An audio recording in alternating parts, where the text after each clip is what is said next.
अस्सलामु अलैकुम हिंदुस्तान। दोस्तों, हर रोज की तरह इस बार भी असदुद्दीन ओवैसी साहब आज जनसभा कर रहे हैं। पहले जनसभा की मुस्तफाबाद के संजय चौक पे, उसके बाद जनसभा हुई पुराने मुस्तफाबाद में, फिर ब्रजपुरी ईदगाह पर। आज जनसभा है मुस्तफाबाद में, बाबू नगर में। तो यहाँ पर प्रोग्राम शुरू होने वाला है। काफी मेहमान आए हैं। आप लोगों को उन मेहमानों के ख्यालात दिखाते हैं, उनकी भी, और उसके बाद असदुद्दीन ओवैसी साहब आएंगे, उनके भी ख्यालात, वो अपने ख्यालात आवाम के सामने रखेंगे। वो दिखाते हैं, आपको पूरा प्रोग्राम दिखाते हैं, और साथ में आपको दिखाते हैं कि कितनी भीड़ इस प्रोग्राम को देखने के लिए आई है, और नज़ारा आपको कराते हैं। आप भीड़ का नज़ारा कर सकते हैं, और ये भीड़ दिन वक्त ब वक्त बढ़ती ही जा रही है। बहुत भीड़ बढ़ती जा रही है। अभी प्रोग्राम शुरू नहीं हुआ है, जैसे ही प्रोग्राम शुरू होगा, अभी इतनी भीड़ है, जब प्रोग्राम शुरू होगा तब भीड़ का आलम क्या होगा, इसका अंदाजा आप लगा सकते हैं। स्टेज है, यहाँ पर लोग क्या कहते हैं, सर आए हुए हैं, मेहमान बैठे हैं, और भी हिंदुस्तान के अलग अलग हिस्सों से ऑल इंडिया मजलिस इत्तेहादुल मुस्लिमीन की टीम के मेंबर आए हुए हैं। सभी अपने ख्यालात रखेंगे आवाम के सामने, और फिर असदुद्दीन ओवैसी साहब भी आएंगे, वो भी अपने ख्यालात आवाम के सामने रखेंगे। तो आपको पूरे प्रोग्राम का नज़ारा हम साथ साथ कराएंगे इंशाअल्लाह।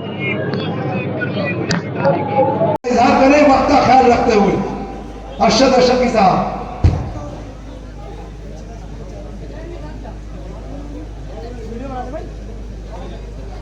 नऊज़ु बिल्लाहि मिनश शैतानिर रजीम, बिस्मिल्लाहिर रहमानिर रहीम। या नशीद पे तशरीफ़ फरमा मजलिस इत्तेहादुल मुस्लिमीन के यहाँ के ज़िला सदर आसिफ अंसारी साहब, प्रदेश महासचिव जनाब अकरम साहब, डॉक्टर इरशाद चौहान साहब, और पश्चिमी उत्तर प्रदेश के तशरीफ़ लाए हमारे भाई मेहताब चौहान साहब, यहाँ बैठे बड़े बुजुर्गों, मेरी आवाज़ जहाँ तक पहुँच रही, मुझे सुन रही इज़्ज़तदार पदर नशीद मेरी माँ बहनें, अस्सलामु अलैकुम। इंतखाबी माहौल है। इंतखाबी माहौल में बहुत सारी पार्टियां आपके दरमियान में होंगी, मगर एक चीज़ ये याद रखना है कि आपकी जमात मजलिस इत्तेहादुल मुस्लिमीन भी आपके दरमियान में है। आपको एक चीज याद रखना है कि यहाँ कांग्रेस आपको बहला रही होगी, यहाँ आम आदमी पार्टी आपको फुसला रही होगी, कई दीगर पार्टियां सोच रही होगी कि आपको अपना वोट उनको देना है। मगर एक चीज ये याद रखिएगा कि मजलिस इत्तेहादुल मुस्लिमीन आपकी जमात, बैरिस्टर असदुद्दीन ओवैसी साहब की जमात ताहिर हुसैन की शक्ल में यहाँ पे खड़ी है। आपको एक चीज याद रखना है कि कांग्रेस जब आपसे आपके वोट को मांगने आए तो आपको ये कहना है कि पिछले 75-76 सालों से जब हिंदुस्तान में मुसलमानों को दबाया जा रहा था, जब हिंदुस्तान के अंदर मुसलमानों की माँ बहनों की इस्मतों के साथ रेजियां करी जा रही थी, जब हमारे घरों को जलाया जा रहा था, जब हमारी बस्तियों को उजाड़ा जा रहा था, तब कांग्रेस तमाशाए सीन बन के हमारे ऊपर जुल्म को देख रही थी, हमारे ऊपर जुल्म सितम करे जा रहे थे। तो ये खामोश बैठी थी, वो देख रही थी कि मुसलमान और दबता चला जा रहा है। आजादी के बाद हिंदुस्तान का हर वो कौम तरक्की कर रहा था, मगर हिंदुस्तान का मुसलमान तरक्की तलाश कर रहा था। आपको ये भी बात याद रखना है कि आम आदमी पार्टी के लोग जो आपके दरमियान में आएंगे केजरीवाल के नाम पे वोट मांगने के लिए, तो उनसे ये सवाल पूछिएगा कि जब कोरोना काल चल रहा था 2020 के दरमियान में, तब आम आदमी पार्टी के नेता अरविंद केजरीवाल ने क्या कहा? ये कहा था कि हिंदुस्तान का मुसलमान, हिंदुस्तान का और दिल्ली का मुसलमान मरकज में जाके कोरोना का आतंकवाद फैला रहा है, और जब जामिया में ओखला में शाहीन बाग लगाया गया तो केजरीवाल अमित शाह को लेटर लिख के कहता है कि पुलिस हमारे हाथ में दे दो, मैं इनको जेल में डाल दूंगा। इनकी पार्टियां आपके दरमियान में आएंगी तो इनसे सवालात करिएगा कि जब सांसद के अंदर, जब सदन के अंदर हमारे खिलाफ जब बिलों को लाया जाता है, जब बिलों को लाने के बाद उसको लागू करा जाता है, तो ये लोग उसके साथ खड़े होते हैं और एक ही आवाज सरजमीन दखल हैदराबाद से आपके लिए बोलती है। मैं एक चीज यहां और देख रहा हूं, मैं मुख्तसर सी बात रखूंगा कि यहाँ पे जो है पब्लिक का कुछ लोग आधी दूर तक खाली है, इधर घूम रहे हैं उधर घूम रहे हैं, कि जब मजलिस इत्तेहादुल मुस्लिमीन बनी, जब मजलिस इत्तेहादुल मुस्लिमीन का स्थापना हुआ तो उस वक्त के सदर अब्दुल वाहिद अवधी साहब के ऊपर भी ऐसे जुल्म करे गए। हमारे सभाओं को रोका गया, हमारे जो सभा होते थे उसके खिलाफ पार्टीशन डाल दिया जाता था, हमारे सभाओं में कोई नहीं पहुंचता था। तो उस वक्त के सदर जनाब अब्दुल वाहिद अवैसी साहब एक काम करते थे, गलियों में फिर के तकरीर करते थे और वहां की आवाज को मुत्तहिद करते थे। तो ये चीज आम आदमी पार्टी, कांग्रेस के लोग ये सोच ले कि हमारे सभाओं में आप पब्लिक को रोक सकते हैं, मगर पब्लिक के दिल से मजलिस इत्तेहादुल मुस्लिमीन असदुद्दीन ओवैसी साहब को निकाल नहीं सकते हैं मेरे भाई, निकाल नहीं सकते हैं। तो मेरे दोस्तों, मैं ज्यादा बात नहीं करूंगा, आप लोगों से यही कहूंगा कि आप लोग 5 तारीख के दिन यहां से ताहिर हुसैन को जिताइएगा, आप लोग जिताइएगा, यहां से बटन दबाइएगा तो कांग्रेस के जो मुख्यालय है, जो आम आदमी पार्टी का जो कार्यालय है, उन तक करंट लगना चाहिए। तो आप लोग जितने लोग भी बैठे हैं, मैं ये मानता हूं कि जिंदा दिल कौम के जिंदा लोग बैठे हैं, तो सबूत दीजिए कि आप लोग यहां से ताहिर हुसैन के साथ है, साथ है, ताहिर हुसैन को जिताएंगे। यहां से उठने के बाद कांग्रेसों के कानों में पैगाम पहुंचाएंगे कि शेर आ रहा है, आज आपकी आवाज को उठाने आ रहा है। तो मेरे दोस्तों, बस छोटी सी बात कहता हुआ चलता हूं मेरे दोस्तों, ये खामोश मिजाजी तुम्हें जीने नहीं देगी।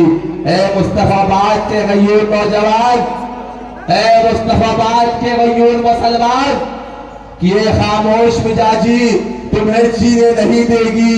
जीना है इस दुनिया में तो कोहराम मचा दो। आओ आओ मेरे आवाज के साथ आवाज मिला दो, हिंदुस्तान जिंदाबाद का नारा लगा दो, हिंदुस्तान हिंदुस्तान हिंदुस्तान। बस यही बात कहता हुआ चलता हूँ कि मुसलमानों संभल जाओ, संभल जाने का वक्त आया, बहुत सोए हुए हो तो अब जग जाने का वक्त आया। मेरे दोस्तों मुसलमानों संभल जाओ, संभल जाने का वक्त आया, बहुत सोए हुए हो तुम, अब जग जाने का वक्त आया। अब सियासत को बनाने में तुम अपनी अहमियत समझो, सियासत को बनाने में तुम अपनी अहमियत समझो, न फिर गुलामी में उलझ जाने का वक्त आया। तबे सूरज से लो तुम बिजलियां, आंधी से तुम छीनो, तबे सूरज से लो बिजलियां, आंधी से तुम छीनो।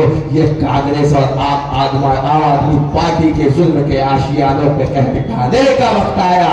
मेरे दोस्तों अस्सलाम वालेकुम। जब अपना काफिला अज़्म और यकीन से निकलेगा, जब अपना काफिला अज़्म और यकीन से निकलेगा, जहां से चाहे के रास्ता वहीं से निकलेगा।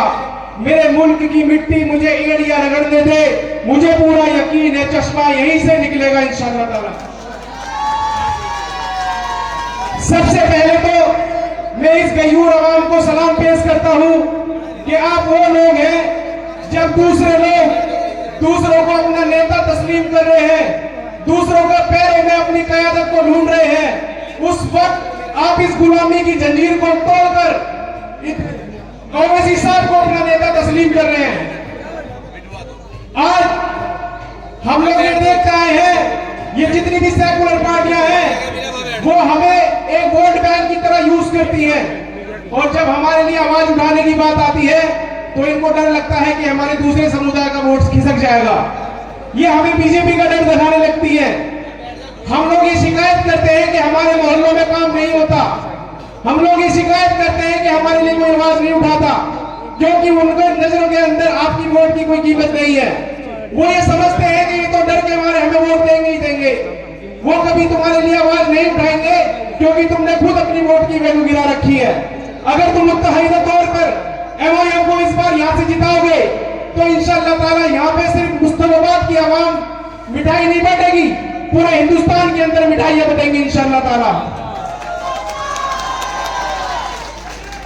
आप मुस्तफाबाद के अवाम बहुत करीब से आपने दिल्ली दंगा देखा था, और जब हमें पूरा उम्मीद थी कि अरविंद केजरीवाल हमारे लिए आवाज उठाएगा, क्योंकि जब सीएनआरसी का मामला चल रहा था उस टाइम पे मुसलमानों ने एकजुट होकर केजरीवाल को वोट दिया था कि ये तो हमारे लिए कुछ ना कुछ जरूर करेगा।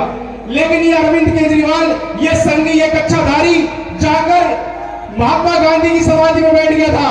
अगर ये चाहता तो वहां मुस्तफाबाद के अंदर आकर दंगा को रोक सकता था। जो इतनी सारी जो जाने गई है उनको बचा सकता था, जिनका जान का माल का नुकसान हुआ है उनको बचा सकता था। आज जितने बेकसूर निर्दोष जेल के अंदर बेचारे फंसे हुए हैं, जेल काट रहे हैं, आज वो बाहर होते। हमारे ताहिर हुसैन साहब आज जगह जगह जाकर हाथ जोड़कर अपनी आवाम से, अपनी कौम से ये उम्मीद लगाकर गुजारिश कर रहे हैं कि आप लोग हमको वोट देंगे। लेकिन हमारी कौम के कुछ ठेकेदार वो बीजेपी का डर दिखाते हैं। अरे भाई, बीजेपी से तुम डरते होगे, इंशाअल्लाह ताला एक सच्चा मोमिन कभी भी बीजेपी से नहीं डरेगा।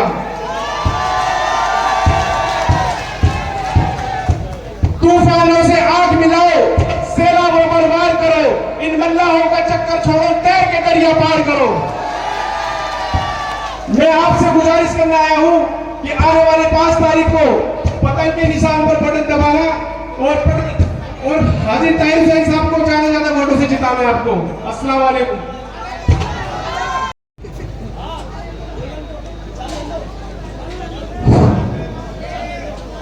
मोहतरम बुजुर्गों, दोस्तों और मेरे सभी अजीज साथियों, सभी को आदाब अर्ज करता हूँ।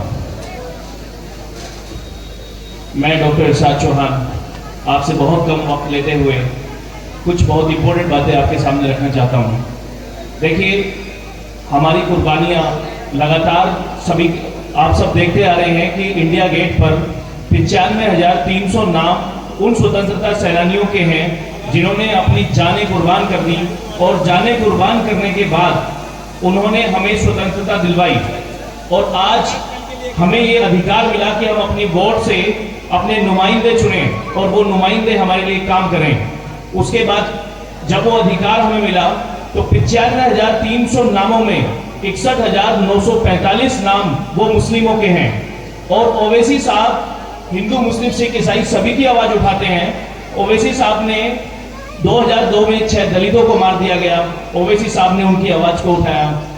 जुनैद को, नासिर को जिंदा जला दिया गया, ओवैसी साहब ने उनकी आवाज को उठाया। दानिश को, पहलू खान को, अखलाक को मार दिया गया मॉब लिंचिंग में, ओवैसी साहब ने उनकी आवाज को उठाया। मजलूमों के साथ ओवैसी साहब खड़े हैं। ओवैसी साहब किसी एक विशेष धर्म की बात नहीं करते। ओवैसी साहब ने ताहिर हुसैन जी को टिकट दिया है कि वो उनके साथ में अत्याचार हुआ है और वो निर्दोष जेल में बंद है, अभी तक कोई अपराध साबित नहीं हुआ है, इस आधार पे इन्हें टिकट दिया गया। अब हमारा मुस्तफाबाद की जनता का भी ये कर्तव्य बनता है कि अपनी वोट से इन्हें जिता करके ये साबित करें कि हाँ, ये निर्दोष है और मुस्तफाबाद की जनता भी हक के साथ खड़ी है। आज माहौल कुछ पार्टियों ने ऐसा कर दिया है कि अगर कहीं ठेला लेके कोई व्यक्ति चला जाए तो वो पूछते हैं कि जी आपका धर्म क्या है। वो एक दूसरे के लोगों के दिमाग में इतनी गंदगी भर दी है। जो लोग एक दूसरे के लिए जान देते थे, एक जलियांवाला हत्याकांड में जब ब्रिटिश साम्राज्य ने, जनरल डायर ने कहा, एसपी खान उस टाइम जो है एसपी थे, उस टाइम पे मिस्टर खान जो है उस टाइम में एसपी थे, तो मिस्टर खान को कहा गया कि कुछ हिंदू भाई वहां संगठित थे कि उनपे आपको गोलियां चलानी है। जनरल डायर चाहते थे कि उस समय पे हिंदू मुस्लिम का माहौल हो जाए और एसपी खान गोलियां चला दें, नाम आ जाएगा कि मुसलमानों ने मारा है। लेकिन एसपी खान ने कहा कि मैं अपनी नौकरी से इस्तीफा देना बेहतर समझूंगा, लेकिन मैं निहत्थे अपने भाइयों पे किसी प्रकार से गोली नहीं चलवा सकता। तो ये जज्बा था एक दूसरे के प्रति, ये लगाव था। आज क्या हो गया है कि ठेली वाले से पूछा जाता है कि आप किस धर्म के हो। ये कुछ पार्टियों ने ऐसी लोगों के अंदर वो भर दी है, एक दूसरे के प्रति जो है इतनी नेगेटिविटी भर दी है कि लोग एक दूसरे का धर्म के आधार पर वो करने लगे। देखिए, आज हमें ये सोचना होगा कि हमें स्वतंत्र हुए 76वां हमने गणतंत्र दिवस अभी मनाया है, और संविधान के अंदर, संविधान के हिसाब से हम सभी एक दूसरे के साथ हैं, एक दूसरे के भाई हैं। हमारा कर्तव्य बनता है कि उस पार्टी को, जैसे अभी आपने देखा कि कुछ पार्टियां लगातार आपको, जैसे मोदी जी ने कहा था इसमें आने के पहले कि मैं 15-15 लाख हर खाते में डालूंगा, आज तक किसी के खाते में 15 लाख आए क्या? जुमले वाली पार्टियां बहुत आएंगी आपके सामने। 2-2 करोड़ नौकरी प्रत्येक वर्ष दूंगा, क्या आज तक 2 करोड़ नौकरियां मिली क्या? मोदी जी ने जिस प्रकार से जुमले दिए और जिस प्रकार से वो देश को चला रहे हैं, वैसे ही केजरीवाल जी ने भी अभी एक जुमले दिए कि भाई 2100 रुपए बहनों के अकाउंट में डालेंगे। तो जुमलों में हमें नहीं आना है। अगर इधर जो है कांग्रेस ने भी वादा किया कि 2500 रुपए बहनों के अकाउंट में डालेंगे, तो इन जुमलों में ना आकर के हमें अपनी वोट का सही इस्तेमाल करना है। सही इस्तेमाल ये है कि जब समय निकल जाएगा तो फिर हमारे बस की कुछ नहीं रहेगा। आज 5 तारीख को बैलेट नंबर 7 पर पतंग के निशान पर वोट दबा करके हमें ये दिखाना है कि हमारे पास जो वक्त है इसका सही इस्तेमाल करना है। बसर राजे दिली कहकर जलीलो ख्वार होता है, बसर राजे दिली कहकर जलीलो ख्वार होता है, निकल जाती है जब खुशबू तो गुल बेकार होता है। आज 5 तारीख के वक्त को अगर हमने नहीं पहचाना तो और सही इस्तेमाल नहीं किया तो फिर वो व्यर्थ होगा सारा। दूसरी बात मैं कहना चाहूंगा कि 5 तारीख को बैलेट नंबर 7 पतंग के निशान पे वोट देकर के हमें अपने वोट का सही इस्तेमाल करना है। बहुत बहुत शुक्रिया। मैं गुजारिश करना चाहता हूँ फैजान कानपुरी साहब 2 मिनट के लिए वक्त का ख्याल रखते हुए, क्योंकि बहुत सारे लंबी फहरिस्त है और नेता हमारे बैठे हुए हैं। फैजान कानपुरी बस सलाम करने के लिए 2 मिनट के लिए आए मुख्तसर वक्त में। अस्सलाम वालेकुम रहमतुल्लाहि व बरकातुहू। मुस्तफाबाद की गयूर आवाम, एक शेर के साथ अपनी बात को शुरू करता हूँ कि मुत्तहिद हो तो बदल डालो निज़ाम गुलशन, मुंतशिर हो तो मरो शोर मचाते क्यों हो। मेरे भाई, आज ये इंतखाबी दौर है और तमाम सियासी पार्टियां आपके दरमियान में है, लेकिन आपको एक बात का ख्याल रखना है कि मुस्तफाबाद के अंदर जो मजलिस इत्तेहादुल मुस्लिमीन ने आपको एक नुमाइंदा, आपको प्रत्याशी बनाकर आपके बीच में भेजा है, वो प्रॉपर आपके मुस्तफाबाद का है, वो कहीं बाहर का नहीं है। मेरे भाई, बाकी जो प्रत्याशी है आप उनका पता कर लीजिए वो कहाँ के रहने वाले, कहाँ से भेजे गए। दूसरी बात मेरे भाई, ताहिर हुसैन जिन तकालीफ को झेल रहे हैं वो इसलिए नहीं झेल रहे उन्होंने किसी वक्त की जमीनों को बेचा हो, उन्होंने किसी चारा घोटाला किया हो या किसी सरकार में रहकर घोटाला किया हो। मेरे भाई, अगर वो आप आज तकलीफों को झेल रहे हैं, वो जेल की सोबतों को बर्दाश्त कर रहे हैं, वो आपके लिए बर्दाश्त कर रहे हैं, तो मेरे भाई आपका फर्ज बनता है और उनका हक है आपके ऊपर कि आप उनको अपना वोट देकर कामयाब करिए और ऐवान असेंबली में भेजिए। देखिए मेरे भाई, ताहिर भाई की कुर्बानियां मुझसे बेहतर आप जानते हैं। मैंने लोगों को कहते हुए सुना कि हाँ, आज मैं इंटरव्यू दे रहा था मीडिया में, एक साहब किसी दूसरी पार्टी की तायद में खड़े हुए थे और वो कह रहे थे मैं कांग्रेसी हूँ लेकिन फला पार्टी को वोट दूंगा। लेकिन मैंने जब उनसे पूछा कि ताहिर भाई के अंदर कोई कमी है क्या, तो उन्होंने कहा नहीं। तो मैंने एक चीज देखी है कि लोग सिर्फ अपनी अपनी पार्टियों के आकाओं की दाढ़ी और बंगलों को मजबूत करने के लिए आपके दरमियान में चंद रुपयों के लिए, चंद चीजों के लिए, जाती मफाद के लिए आपके दरमियान में आकर आपके वोटों की दलाली करके और आपको लावारिसों के तरीके मरता हुआ, पिटता हुआ और इन गंदी गलियों के अंदर और इस जहरीले पानी में मरता हुआ छोड़ देंगे, चंद रुपयों के अंदर, चंद लालच के अंदर। मेरे भाई, इन्हीं यही बात कहने आपके दरमियान में आया हूं। मेरे भाई, आपको सोचना है, आपको गौर फिक्र करनी है कि ताहिर हुसैन साहब आपके लिए लड़े। अगर वो अपने बच्चों के लिए लड़ रहे होते तो यकीन मानिए वो फैक्ट्री लगाते, वो कारखाने लगाते, वो प्रॉपर्टियां बनाते, अपने बच्चों का फ्यूचर बनाते। लेकिन नहीं मेरे भाई, ये आपके लिए लड़ रहे थे, आपके बच्चों के मुस्तकबिल के लिए लड़ रहे थे। तो यकीन मानिए आपको भी वोट करके मुस्तफाबाद से ऐवान असेंबली के अंदर भेजना है। और जो लोग कहते हैं दो क्या कर लेंगे, दो क्या कर लेंगे, तो 2024 का पार्लियामेंट का इलेक्शन देख लो, 2 और 4 वालों के दम पे सरकार चल रही है मोदी जी की। तो हम 2 और फिर 2 सीटों पर चुनाव वोट बटने की बात करते हो। हमने 2 सीट लड़ी और सब चीजें छोड़ दी है, जाओ वहां पर सरकार बनाओ। तुम हमसे कहते हो कि बीजेपी ना ले पाए, अरे हमने और हमारे लोगों ने कभी बीजेपी को वोट नहीं किया, तभी नहीं किया। लेकिन जहां पे जो लोग बीजेपी को वोट कर रहे हैं उनकी गलियों में दल्लाल और ये मक्कार लोग जाकर कभी कहने की हिम्मत और हौसला नहीं रखते हैं। मेरे भाई, मैं आपसे अदबन गुजारिश कर रहा हूं, मैं बहुत अदबन गुजारिश कर रहा हूं, बार बार गुजारिश कर रहा हूं कि आने वाली 5 तारीख को मेरे भाई मुस्तफाबाद के अंदर पतन के निशान पर वोट देकर भाई ताहिर हुसैन साहब को कामयाब करके बहुत बहुत शुक्रिया। अस्सलाम वालेकुम वरहमतुल्लाहि वबरकातुहू। साथियों, सारे साथी बताने की कोशिश कर रहे हैं कि घर पे सहारा घर के सहारों ने कर दिया, कमजोर छत नहीं थी दीवारों ने कर दिया, और जब ना हो सका इनसे हमारे दर्द का इलाज तो ऐलान जंग हम गम के मानों ने कर दिया। आज देखो कोई भी अंदर, पूरे भारत के अंदर कोई किसी के साथ रहने को तैयार नहीं है। आपने देखा होगा कि जब बरसात का मौसम होता है तो बरसात के मौसम में गीली जमीन हो जाती है और कच्ची जमीन से आपने देखा होगा चींटी और चींटे निकलते हैं। सबने देखा होगा चींटी और चींटे निकलते हैं। आपने किसी चींटी की लाइन में किसी चींटे को चलते हुए नहीं देखा होगा। आपने किसी चींटे की लाइन में किसी चींटी को नहीं देखा होगा, किसी चींटी की लाइन में किसी चींटे को नहीं देखा होगा। आप जानते हो कि दुनिया की सारी मखलूक और सारे समाज अपने अपने समाज के साथ रहते हैं। आप देखो, आपने कुत्ते के साथ बंदर को नहीं देखा होगा, आपने भालू के साथ लंगूर को नहीं देखा होगा, आपने शेर के साथ गीदड़ को नहीं देखा होगा, आपने कुत्ते के साथ लोमड़ी को नहीं देखा होगा, आपने कौवे के साथ कोयल को नहीं देखा होगा। आज देखो मेरे दोस्तों, सब अपने अपने के साथ है।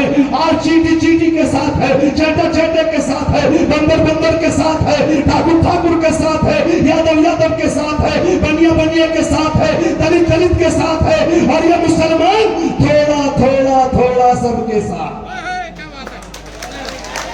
कामयाब हो जाओगे, कामयाब हो जाओगे। याद रखना, परिंदे भी नहीं रहते पराए आशियानों में। हमने उम्र गुजार दी किराए के मकानों में, अब बाहर निकलो, अपना मकान तैयार हो चुका है। तलाक दे दो, कहो अरविंद केजरीवाल से, कहो कांग्रेस से कि हमने तुमको 3 तलाक दे दिया और 3 तलाक के बाद में हमारे यहाँ रिश्ता रखना हराम हो जाता है। तो क्या नहीं होगा था? हमने बोल दिया तुमको तलाक तलाक तलाक। इतना बुरा माहौल है। इसी मुस्तफाबाद के अंदर एक लैंड डालो 10,000 रुपए, समझ से मिलने वो 20,000 रुपए। गुंडागर्दी चल रही है सबकी। और ताहिर भाई जहां से काउंसलर बने वहां पे किसी ने भी लैंड डालने के ऊपर 1 रुपया किसी को रिश्वत का नहीं दिया गया, 1 रुपया नहीं दिया गया। और ये रईस कुरैशी आपसे वादा करता है, आप ताहिर हुसैन को विधायक बना के भेजो मुस्तफाबाद के अंदर से, कसम खुदा की 1 रुपया किसी को रिश्वत का नहीं देने देगा। हाजी ताहिर 1 रुपया रिश्वत नहीं दिया जाएगा, 1 लाख तक का 1 रुपया नहीं दिया जाएगा। और जो कह रहे हो ना बीजेपी के एजेंट, बीजेपी के एजेंट, मैं घूम रहा था मुस्तफाबाद की गलियों में।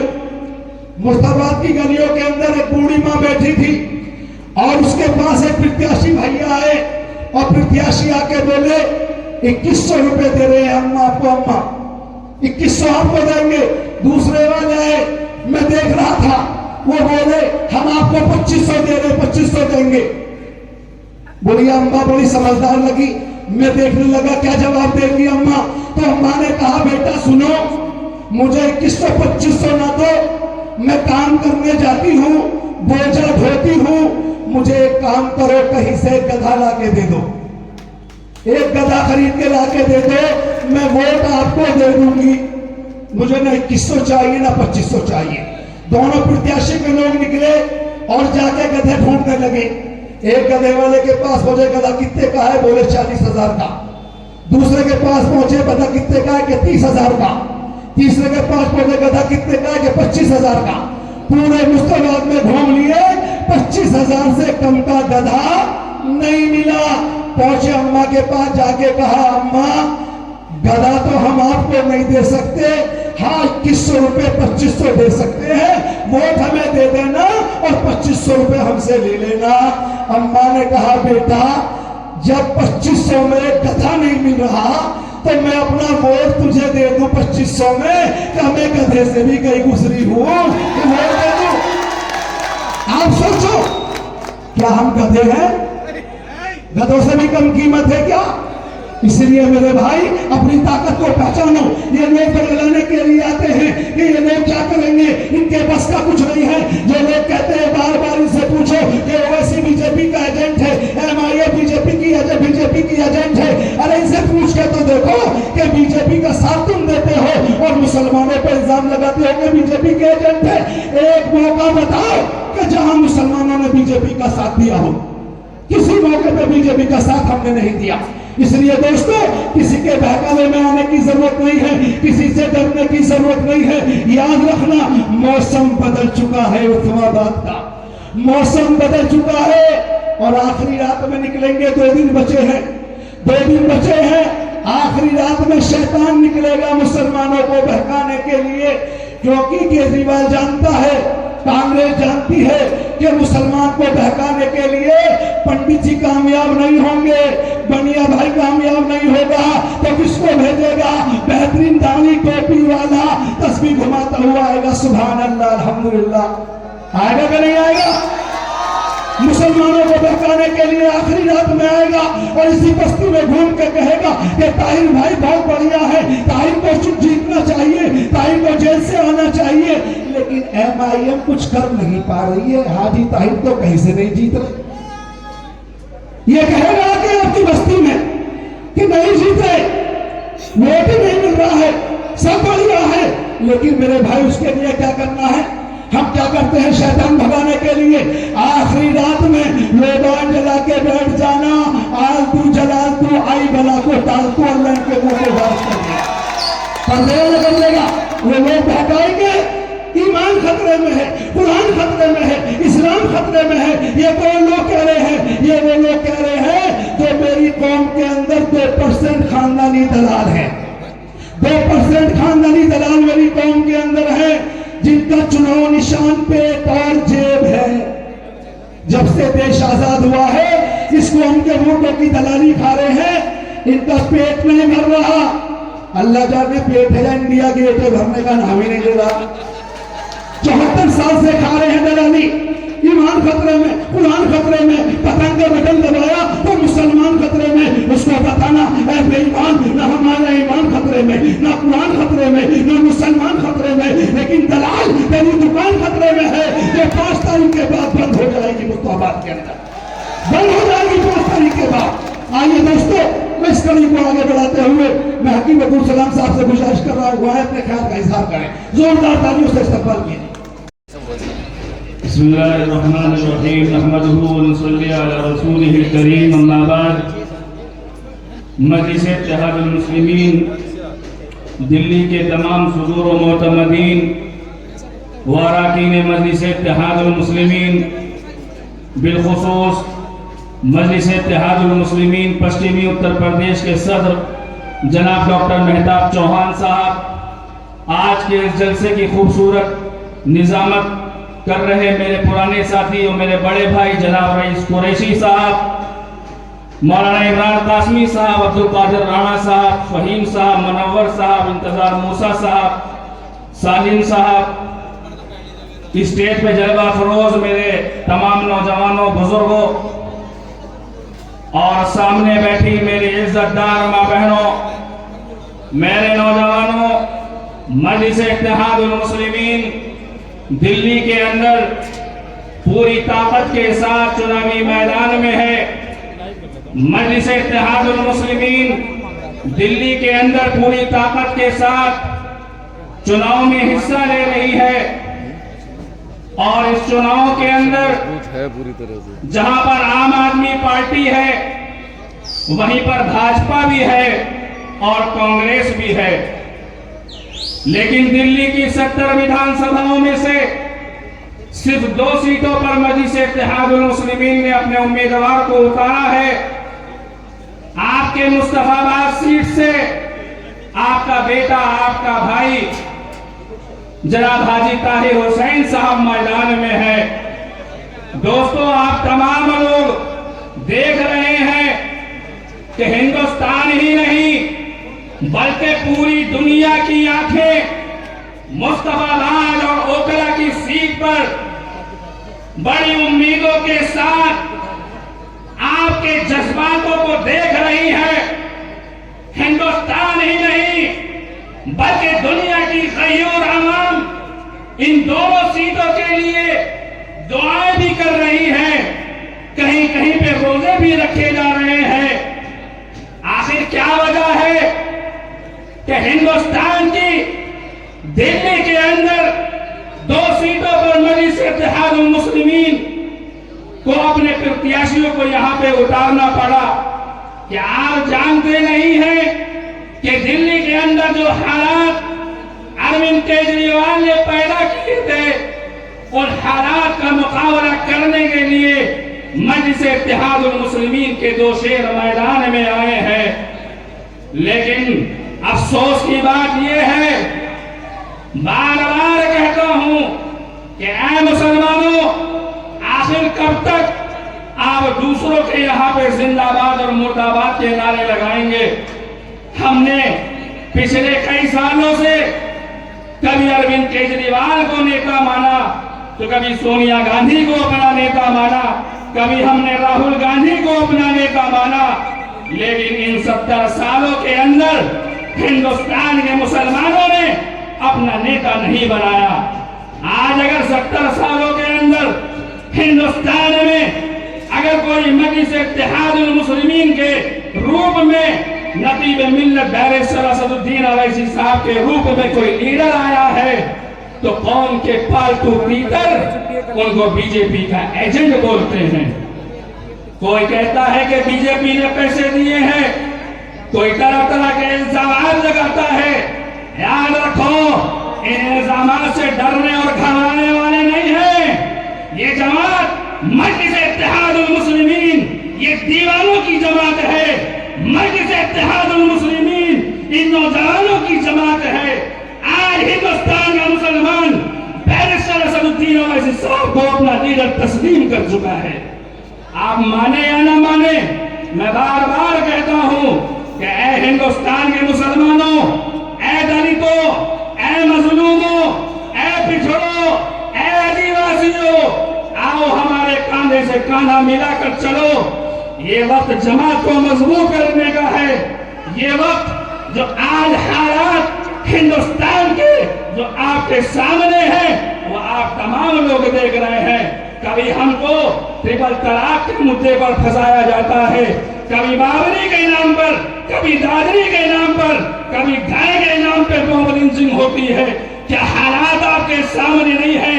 इन हालात का मुकाबला करने के लिए आप तमाम लोगों को मुत्तहिदा तौर पर दिल्ली की गयूर आवाम से अपील कर रहा हूं कि आप मुस्तफाबाद से अपने बेटे हाजी ताहिर को कामयाब करिए।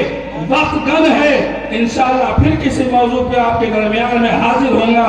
अस्सलामु अलैकुम व रहमतुल्लाह। ताहिर हुसैन जो प्रत्याशी है, आपके हर दिल से उम्मीदवार, उनकी अहलिया, उनकी वाइफ, उनकी पत्नी तशरीफ ला चुके हैं। उनका बेटा शादाब भी हमारे बीच आ चुके हैं। मैं उनसे गुजारिश करूंगा मंच पे आ जाएं और मंच पे आगे की जगह से लोग उनको जगह दे दें, जगह बना दें। मैं फिर एक बार गुजारिश कर रहा हूँ बड़े ही अदब के साथ में मंच पे बैठे हुए साथियों से कि वो बड़ाई मेहरबानी जगह खाली कर दें, बड़ी मेहरबानी होगी। ये दोस्तों, मंच आपका है, आप मेहमान हैं, आने वाले मेहमान का इस्तकबाल कीजिए। मेजबान की जिम्मेदारी बनती है कि मेहमानों का इस्तकबाल करें। मैं साथियों से गुजारिश कर रहा हूँ, भाई मौलाना इमरान कासमी साहब से गुजारिश आए 2 मिनट के लिए, वक्त बिल्कुल नहीं है मौलाना, हिकमत के साथ में 2 मिनट में अपनी बात मुकम्मल कर दें। यूट्यूब चैनल सर्च कर लो, उस पर मिल जाएगी तुम्हें कल। मेरा नंबर भी तो अस्सलाम वालेकुम नंबर है, लेकिन उसमें सारी मैं एक साथ कर रहा हूँ ना, बीच में तकरीबन 1.5-2 अल्लाह घंटे ने की होगी। आपको बहुत शानदार ये मौका दिया है इसे कंटिन्यू कर और रहा ये हूँ ना। वोट आपसे एक मजलूम के लिए मांगा जा रहा है। अगर आपने एक मजलूम की मदद नहीं की तो याद रखना कल कयामत के दिन अल्लाह इसका आपसे हिसाब लेंगे। मेरी आपसे भी हजरात से दरखास्त, आपने बहुत सी तकारीर सुनी कि आप एक मजलूम का साथ देंगे या नहीं देंगे। आप हाथ उठाकर वादा करें कि इंशाअल्लाह अपना एक वोट अपने रिश्तेदारों का, अपने पड़ोसियों का, जितने भी है सबसे कह के दरखास्त करके एक वोट भाई ताहिर हुसैन के हक में डलवाएंगे और बैरिस्टर साहब के हक को मजबूत करेंगे। अल्लाह हाफिज़। बहुत शुक्रिया। मैं जुबैर साहब से चाहूंगा, जुबैर साहब 1 मिनट में आपको सलाम करना चाहते हैं। जिंदा होने का सबूत देते रहिए ताकि उन जालिमों के कानों तक आवाज पहुंचे कि मुस्तफाबाद की आवाम अब हाजी ताहिर हुसैन के साथ जमा हो चुकी है। जोरदार तालियों से इस्तकबाल किया। अस्सलामु अलैकुम वरहमतुल्लाहि वबरकातुहू व नहमदुहु व नसल्ली अला रसूलिहिल करीम अम्मा बाद फ़अऊज़ु बिल्लाहि मिनश शैतानिर रजीम बिस्मिल्लाहिर रहमानिर रहीम। सुबह अल्लाह के नाम से जो बड़ी कुदरत वाला है। मेरे मोहतरम बुजुर्ग दोस्त अजीज़ हो और पर्दे में बैठी मेरी माएँ बहनें और इस्लाम की शहज़ादियाँ, मैं आपके बीच आपके महल्ले से आया हूँ। मेरी बात 2 उन्वान पर इंशाअल्लाह बहुत मुख्तसर वक्त में अपनी बात को ख़त्म करने की कोशिश करूँगा। पहली बात मेरी इंशाअल्लाह आमिर अज़मी की नज़्म से मैं इंशाअल्लाह अपनी बात का आगाज़ करता हूँ। ये नज़्म जामिया के नाम है, ये नज़्म एमयू के नाम है, ये नज़्म शाहीन बाग के नाम है, ये नज़्म मुस्तफ़ाबाद के नाम है, ये नज़्म उस हर शख्स के नाम है जिस पर इस दौर में जुल्म अलवी 105 परवेज। सब कुछ याद रखा जाएगा, सब कुछ याद रखा जाएगा। तुम्हारी लाठियों और गोलियों से जो कत्ल हुए हैं मेरे यार सब, तुम्हारी लाठियों से और गोलियों से जो कत्ल हुए हैं मेरे यार सब, उनकी याद में दिल को बर्बाद रखा जाएगा। सब कुछ याद रखा जाएगा, सब कुछ याद रखा जाएगा। मुझे लगता है मैं जिंदा लोगों में पढ़ रहा हूँ, मुझे कब्रिस्तान का एहसास ना दिलाएं। मेरे साथ हर अल्फाज पर गौर कर कर उस पर तायद करें कि मैं सही कह रहा हूँ।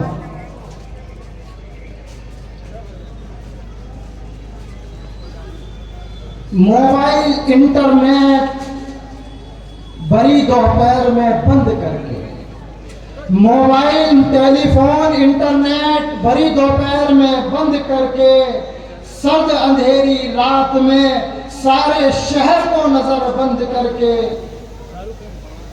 हथौड़ियां लेकर दफ्तरन मेरे घर में घुस आना, मेरे सर बदन मेरी मुख्तसर सी जिंदगी को तोड़ जाना, यूं बेअंदाज झुंड में तेरा मुस्कुराना, सब कुछ याद रखा जाएगा, सब कुछ याद रखा जाएगा। तुम कत्ल कर दो, तुम हमें कत्ल कर दो, हमें मंजूर है। तुम हमें कत्ल कर दो, हम बनकर भूत लिखेंगे। हम तुम्हारे कत्ल के सारे सबूत लिखेंगे। तुम हमें कत्ल कर दो, हम बनकर भूत लिखेंगे, तुम्हारे कत्ल के सारे सबूत लिख देंगे। तुम अदालतों से बैठकर चुटकुले लिखो, हम दीवारों पर इंसाफ लिखेंगे। बहरे भी सुन ले इतना जोर से बोलेंगे, अंधे भी पढ़ ले इतना साफ लिखेंगे। हम सब याद रखेंगे, हम सब याद रखेंगे। मेरे भाइयों बुजुर्गों दोस्तों अजीजों, मेरी एक नज़्म हुई, इतना छोटा सा पैगाम आपके दरमियान एक बोलकर ख़त्म करता हूँ। मेरे मोहतरम बुजुर्गों दोस्तों अजीजों, मेरी और आपकी शरीयत इतनी नाकिस, इतनी कमज़ोर नहीं है कि वो हमें इस हाल में पैदाइश से लेकर मौत के घड़े तक, कब्र के घड़े तक कहीं हमें तन्हा नहीं छोड़ा, तो सियासत में भी हमें तन्हा नहीं छोड़ा। मैं आपको 3 बातें बताकर अपनी फोटो लेता हूं, छोटी सी बातें इंशाअल्लाह। पहली बात, आप अपना लीडर कैसा चुने। मेरी बहनों से गुजारिश है, गौर से हम अपना लीडर कैसा चुने। तो चाहिए होता है आदमी को कम से कम नंबर कि वो ईमान वाला हो। कौन हो भाई? पहली बात, वो ईमान वाला हो। दूसरा, वो ईमानदार हो। तीसरा, वो दीनदार हो। और मेरे भाई, सारे भाई जाकर रात को तन्हाई में बैठकर मुहासबा करना अपने अपने बारे में, ये किस पर कहा गया, इस आज के दौर में कौन इसका मुंसलिक है। अस्सलाम वालेकुम। हाजी समीरुद्दीन सैफी साहब से गुजारिश करूंगा कि वो आए और अपनी बातें रखें, अपने ख्याल का इजहार करें। जोरदार तालियों से इस्तकबाल कीजिए हाजी समीरुद्दीन सैफी साहब।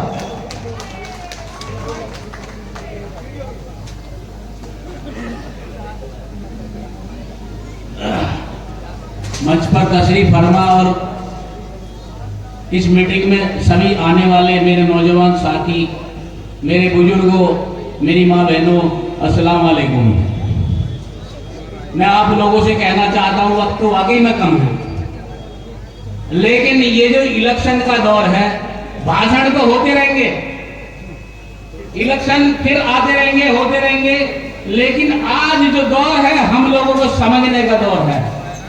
लोगों ने एक अफवाह जो फैला रखी है कि भाई ये झाड़ू और ये हाथ, मैं कह रहा हूं सबका छोड़ो सब, अपनी पार्टी अपनी बात, बाकी मारो सबको लात। वैसी जिंदाबाद। अगर कोई इस कौम के ऊपर आज आती है तो हर आदमी, हर इंसान, हर बिरादरी, हर समाज का ये एकल मुसलमान सोचता है कि वैसी साहब बोलेंगे। अरे जब इलेक्शन का दौर आता है, जहां हक की बात होती है, जब उनके हाथों को मजबूत करने की बात होती है, तो फिर तुम खो जाते हो। जब पिटने की बात होती है, पिटते हो, या तुम्हारे खिलाफ कोई कानून बनता है, तब कहते हो। ये बुजुर्ग भी, समझदार भी उस दिन फिर कहते हैं कि यार ओवैसी साहब के अलावा कोई नहीं है। ए मेरे भाइयों, ए मेरे दोस्तों, नौजवान साथियों, अब कौन होना चाहिए तुम्हारा रहबर? ये बताओ हाथ उठा के कि कौन होना चाहिए तुम्हारा रहबर? ओवैसी साहब के अलावा कोई नहीं है। अगर पार्लियामेंट के अंदर कोई दबंग है, अब तक तो तुमने दबंग दबंग दबंग पिक्चर देखी होगी। अगर असली हीरो पार्लियामेंट के अंदर है कोई, तो ओवैसी साहब है। दबंग दबंग दबंग।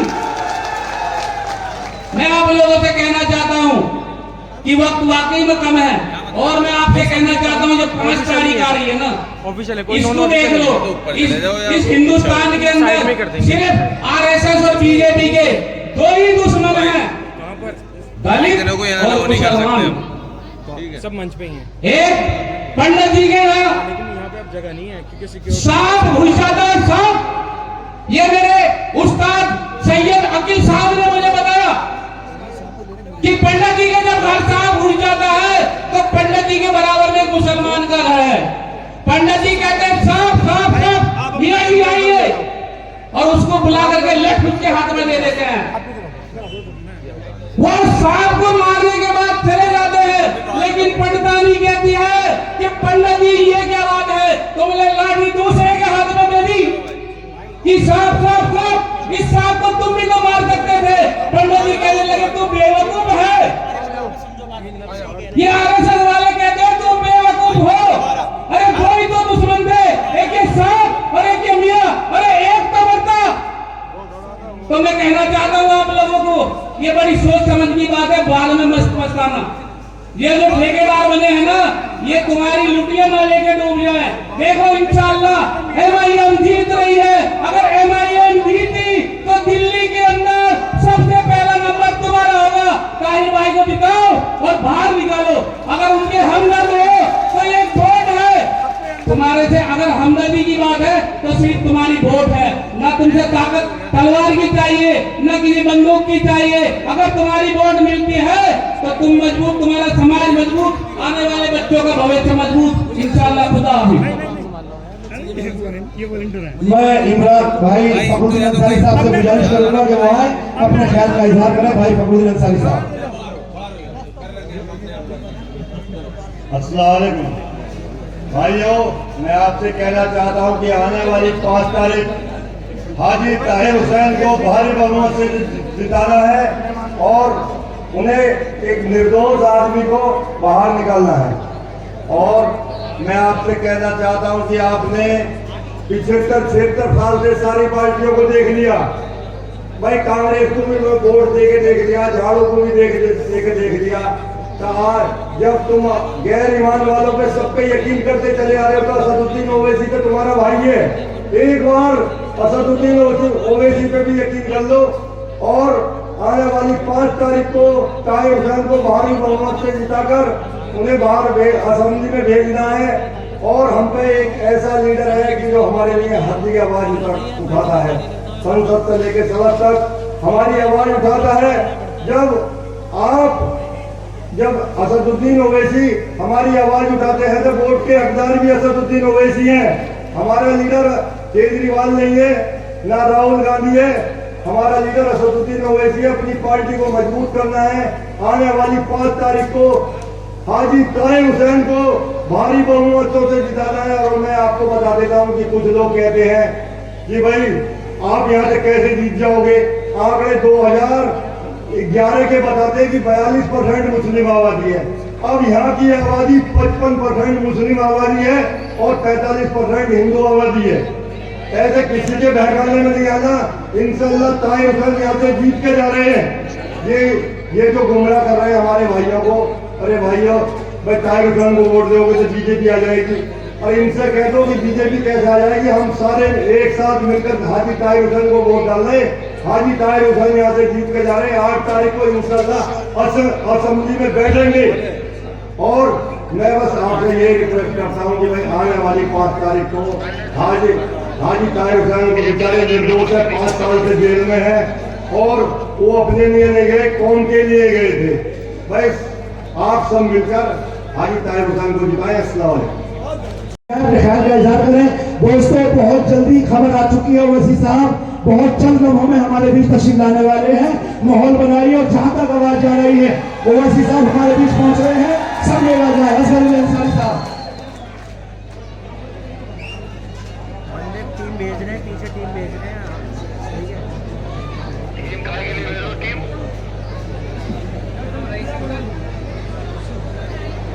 अस्सलाम वालेकुम। मंच में तशरीफ फरमा सभी हमारे मंदिर के लोग, हमारी बहन समापदीन साहब जो हाजी ताहिर साहब की बेगम है, मंच में तशरीफ फरमा हाजी ताहिर साहब के बेटे सदाब और मेरे सामने बैठे हुए सभी मेरी आवाम। देखिए वक्त बहुत कम है, असस्ता आने वाले हैं। मैं आप लोगों से चंद बातें करूँगा, उसके बाद अपनी लाइन पे और भी लोग सुन रहे हैं। देखिए लाइन पे बहुत लोग सुन रहे हैं। मैं आप लोगों से आने वाली वहाँ से ही कहा है कि इस साइड में सारे कैमरे जो हैं उस साइड में पतन का वतन दबाकर हाजी ताहिर साहब को विजय बनाए। आपने देखा होगा कि ताहिर हुसैन साहब कस्टडी पैरोल पे आ रहे हैं, लेकिन उनके आंसू नहीं रुक रहे। वो रो रहे हैं। जब भी किसी से बात करते हैं उनके आंख से आंसू निकलते हैं। साथियों, ये आप लोगों की दुआओं का असर है कि हाजी ताहिर साहब को 5 दिन कस्टडी पैरोल में। आपने देखा होगा कि 5 बकरा ईद निकल गई, 5 मीठी ईद निकल गई, रोजे भी निकल गए, त्योहार चले जाते हैं। लेकिन ताहिर हुसैन साहब की एक बेटी जो 10 साल की थी, साथियों वो 15 साल की है, वो अपने पापा को बड़ी याद करती है, रोती है। और आप लोगों से भी उसने संजय चौक के ऊपर उस बेटी ने गुजारिश की थी कि आपको अल्लाह और अल्लाह के रसूल का वास्ता है, मेरे पापा के लिए वोट दे दीजिए। बच्चियों, आप भी किसी बेटी के बाप होंगे, मैं भी किसी बेटी का बाप हूँ। जब बेटियां अगर किसी चाचाओं से, मामाओं से या भाइयों से कहती है कि ये हमारी फरमाइश है तो पूरी की जाती है। ऐ मेरी कौम के लोगों, मैं आपको बता देना चाहता हूँ कि एक 15 साल की बच्ची वो आपसे कह रही है कि मेरे पापा को बचा लीजिए, मेरे पापा बाहर आ जाएंगे, तो हमारा भी फर्ज बनता है कि हम लोग एक एक वोट ताहिर हुसैन साहब के पतन के निशान पर दबाकर उनको चुनाव जिताएं। साथियों, आपने देखा होगा कि उनके वालिद साहब जो बुजुर्ग हैं हाजी कल्लन साहब, एक बेटा जेल के अंदर हो तो क्या बाप पर बीती होगी, आप सोचिए जरा। उनकी वालदा हाजी ताहिर साहब की वालदा को सोचिए, जो बुजुर्ग हैं, जो इलाके के अंदर रोती भी जाती है और ऐसे करके पल्ला फैला के भीख मांग रही है एक बुजुर्ग अपने बेटे के लिए। आपने देखा होगा कि हमारी बहन सभा परवीन साहब कैसे पल्ला फैला फैला के भीख मांग रही है, मंचों पर रो रही है। आपने देखा होगा सदा बैठे हुए हैं, किस तरह से लोगों से कह रहे हैं कि हमें आपको अल्लाह का वास्ता है, मेरे पापा को वोट दे दीजिए। साथियों, आपके हाथ में मामला है, एक एक वोट ताहिर हुसैन साहब को देख लीजिए। देखिए माहौल ताहिर हुसैन साहब के साथ है। आपने देखा है कि पूरी मुस्तवाद की आवाम ताहिर हुसैन साहब के साथ है। जब वो सुबह आते हैं और शाम को जब गाड़ी जाती है तो 5 बजे कैसी बीतती होगी कि जब इलाके के लोगों के साथ में मिलते हैं और शाम को तन्हाई में रोते हैं वो। साथियों, माहौल बन चुका है, मुसलमान एक तरफा हो चुके हैं अल्हम्दुलिल्लाह। लेकिन मैं आप लोगों से कहना चाहता हूं कि आप लोग घर घर जाकर एक एक वोट डलवाइए। कहीं ऐसा ना हो कि हम लोग 2, 4, 5 हजार वोटों से हार जाएं। मैं आपको सही बता रहा हूँ अल्हम्दुलिल्लाह, मैं 2012 में चुनाव लड़ा था, मैं 1700 वोटों से हार गया था। वो आज तक 12 साल हो गए लेकिन कभी नंबर पर नहीं आया साथियों। इसलिए साथियों, आप लोगों से फिर मैं गुजारिश कर रहा हूँ कि असद साहब आने वाले हैं, मैं आप लोगों से खुदा के वास्ते, मैंने 4 चुनाव आपके बीच में लड़े हैं। आप लोगों ने मुझे 2012 का चुनाव तो कंधों पर लेकर लड़ाया था। यहाँ की आवाम थी और मुस्तवाद की आवाम थी, चारों तरफ से मुझे कंधे पर उठाया करते थे। मुझे आप लोगों ने 4 चुनावों में इज्जत दी है, मान सम्मान दिया है। लेकिन साथियों, मैं आप लोगों से एक गुजारिश कर रहा हूँ, एक आप लोगों से एक भीख मांग रहा हूँ कि मैं आपको अल्लाह और अल्लाह के रसूल का वास्ता देता हूँ। खुदा के वास्ते आप ताहिर हुसैन साहब को आने वाली 5 तारीख को बाहर दे दीजिए। मैं आपसे पल्ला बना के भीख मांग रहा हूँ साथियों। खुदा हाफिज़, अस्सलाम वालेकुम। आइए दोस्तों, मैं पश्चिमी उत्तर प्रदेश के अध्यक्ष मेहताब साहब को आवाज दे रहा हूँ, क्योंकि जो पश्चिमी उत्तर प्रदेश बिल्कुल दिल्ली से लगा हुआ है, यहाँ भी बहुत लोग रहते हैं। मैं चाहूंगा वो आए और अपने ख्याल का इजहार करें। एक शेरदिल नौजवान जो आपको ताकत देने आया है, जोरदार तालियों से इस्तकबाल कीजिए। अभी बैठ जाइए, अभी बैठ जाइए।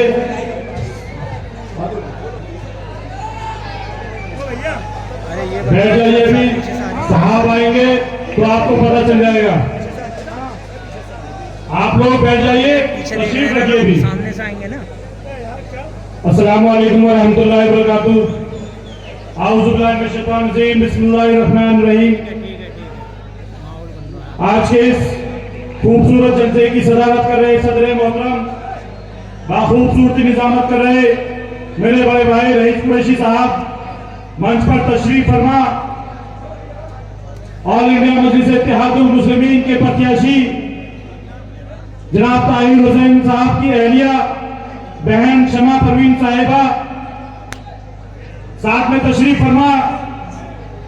ताहिर साहब के साहबजादे जनाब शादाब साहब जनाब अरशद अशरफी साहब और यहाँ मौजूद तमाम मजलिस इत्तेहादुल मुस्लिमीन के जिम्मेदारान, तमाम औगला की सम्मानित अवाम, मेरे नौजवान साथियों, प्यारे बच्चों, जहां तक मेरी आवाज जा रही है, मेरी पर्दा नशीन माँ और बहनों, साथियों, मेरा ताल्लुक आपके पड़ोस के जिले मेरठ से है और मुझे पार्टी ने पश्चिमी उत्तर प्रदेश की जिम्मेदारी से नवाजा हुआ है।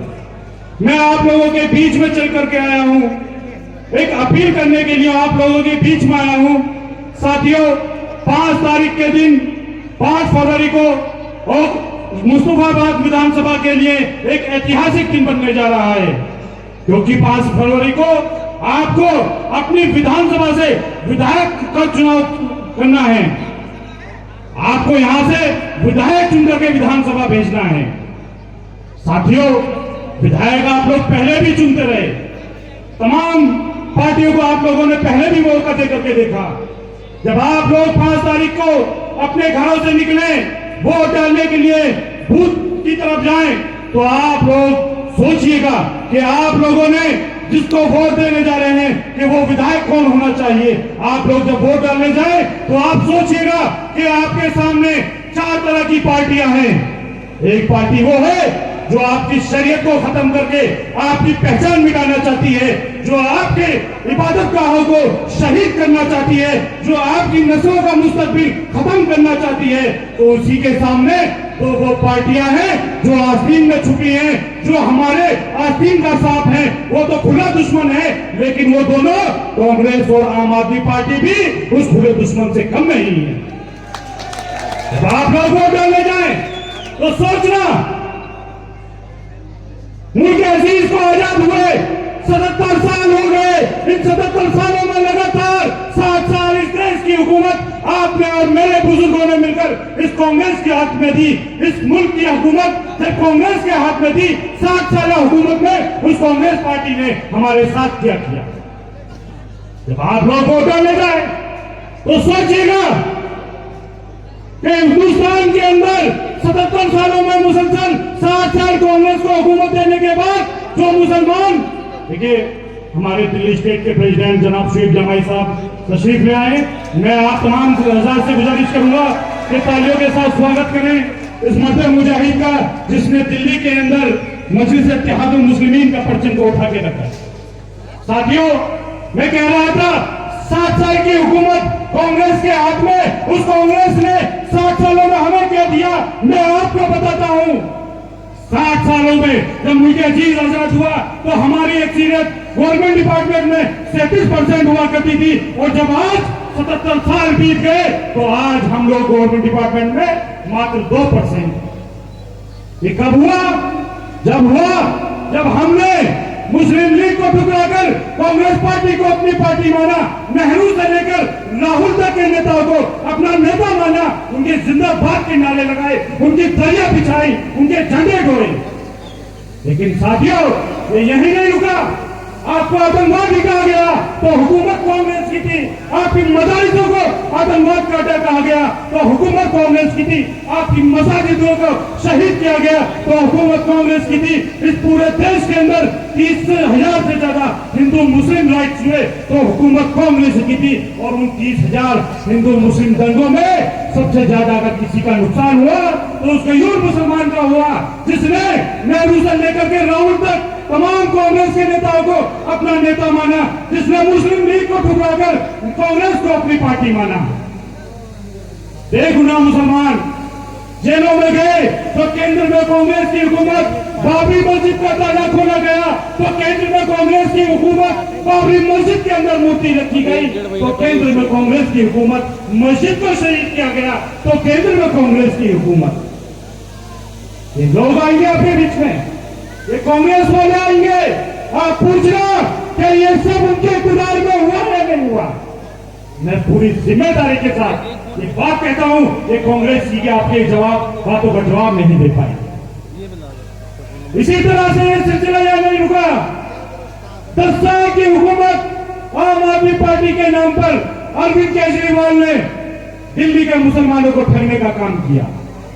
पूछना केजरीवाल के लोगों से और सवाल करना फिर खुद से जब आप लोग वोट डालने जाएं कि जब कोरोना का काल आया वो मदरसे पे ताला मरकज पे ताला डालने का हुक्म देने वाला कौन? पूछना जमातियों को कोरोना फैलाने वाला कहने वाला कौन था?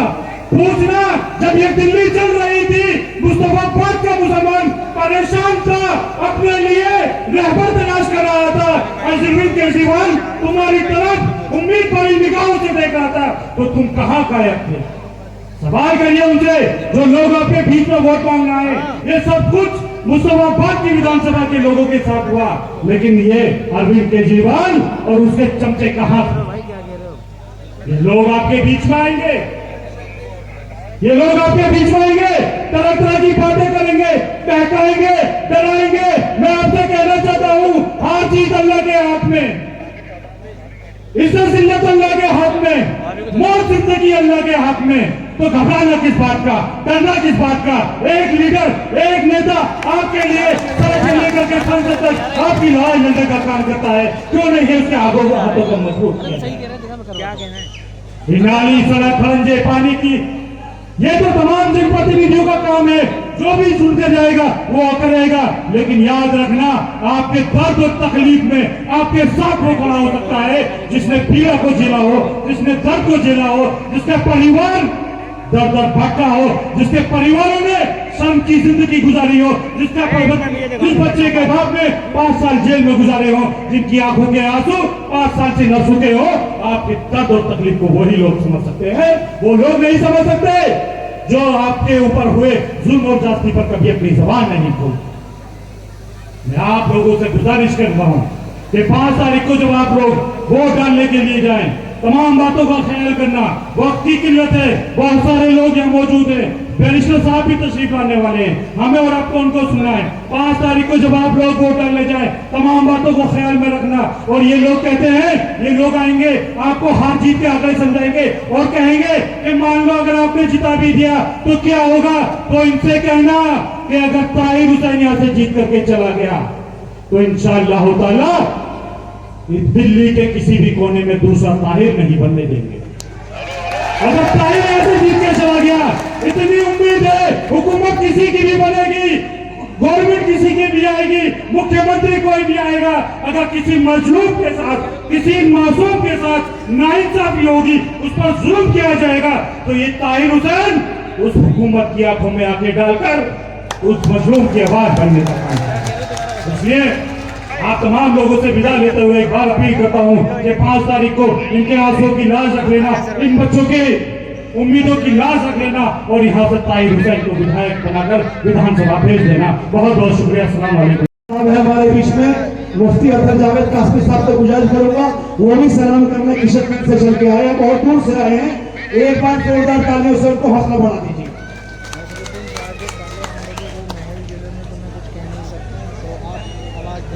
अस्सलामु अलैकुम रहमतुल्लाह।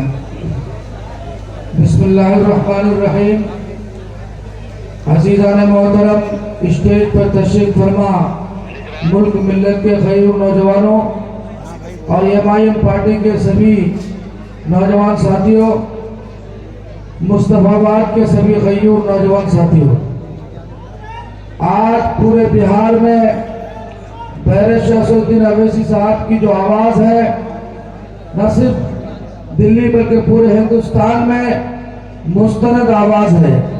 आप लोगों को बताना चाहता हूं कि पूरे भारत के अंदर एक तरफ फिरका परस्त ताकत, नफरत की ताकत, जिसका नुमाइंदा नरेंद्र मोदी अमित शाह है, और एक तरफ मजलूमों की आवाज, बेसहारों को सहारा देने वाला और हमेशा सदन से लेकर सड़क तक मजलूमों की आवाज बुलंद करने वाला, जिसका नाम बैरिस्टर शमसुद्दीन अवैसी है। तो हिंदुस्तान में कहीं भी अगर कोई बात होती है तो बैरिस्टर शमसुद्दीन अवैसी सबसे पहले खड़े होते हैं। पूछना चाहता हूँ, जब मुस्तफाबाद में यहाँ पर नौजवानों को पुलिस उठाकर मार रही थी, उनके खानदान से पैसे ले रही थी, कहाँ सो रहे थे कांग्रेस वाले? कहाँ सो रहे थे ये लोग? यहाँ के लोगों के साथ जुल्म ज्यादती हुई है। आज मैं पूछना चाहता हूँ, पूरा मुस्तफाबाद जब घूम के देखा, ये महसूस किया कि जो भी कांग्रेस को वोट देता है या आम आदमी पार्टी को वोट देता है, गोया वो बीजेपी को मजबूत करना चाहता है। मुस्तफाबाद की सूरत यह है कि नौजवानों सिर्फ और सिर्फ ताहिर हुसैन को वोट दो, मजलिस को वोट दो, तभी आप बीजेपी को हरा पाओगे। ये करना होगा। और ये सूरत जिंदाबाद, मुस्तफाबाद के नौजवान जिंदाबाद।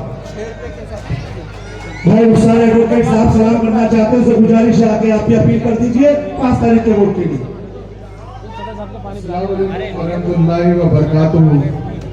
मैं advocate Mukhtar Ahmad, legal convener Delhi का MIM की तरफ से बहुत छोटी सी एक बात आप लोगों से अर्ज करना चाहता हूँ। ताहिर हुसैन साहब एक मुकदमा दिल्ली की अदालत में लड़ रहे हैं। उस अदालत में उन्हें विटनेस बॉक्स के अंदर मुलजिम बनाकर पेश किया जाता है। एक जज उनके सामने होते हैं, कुछ डिफेंस लॉयर होते हैं और एक पब्लिक प्रोसिक्यूटर होता है। ताहिर हुसैन साहब पिछले 5 साल से अपने आप को निर्दोष साबित करने की कोशिश कर रहे हैं और अभी पता नहीं अल्लाह जाने उसमें कितना वक्त लगेगा। लेकिन एक मुकदमा ताहिर हुसैन को लड़ने का आपके सामने भी दिया गया है। एक कस्टडी पैरोल देने के बाद आपकी इस अदालत में, मुस्तफाबाद की इस अदालत में, जिसमें आप जज हैं, जिसमें आप सरकारी वकील हैं, जिसमें आप ही डिफेंस लॉयर हैं और इतने सारे लोग गवाह हैं, आपको ये साबित करना है अपनी इस अदालत में कि मुस्तफाबाद की आवाम का फैसला क्या होगा। क्या ताहिर हुसैन निर्दोष है या ताहिर हुसैन एक दंगाई है? मुझे ये बताइए कि आपकी इस अदालत में आप क्या फैसला करने जा रहे हैं।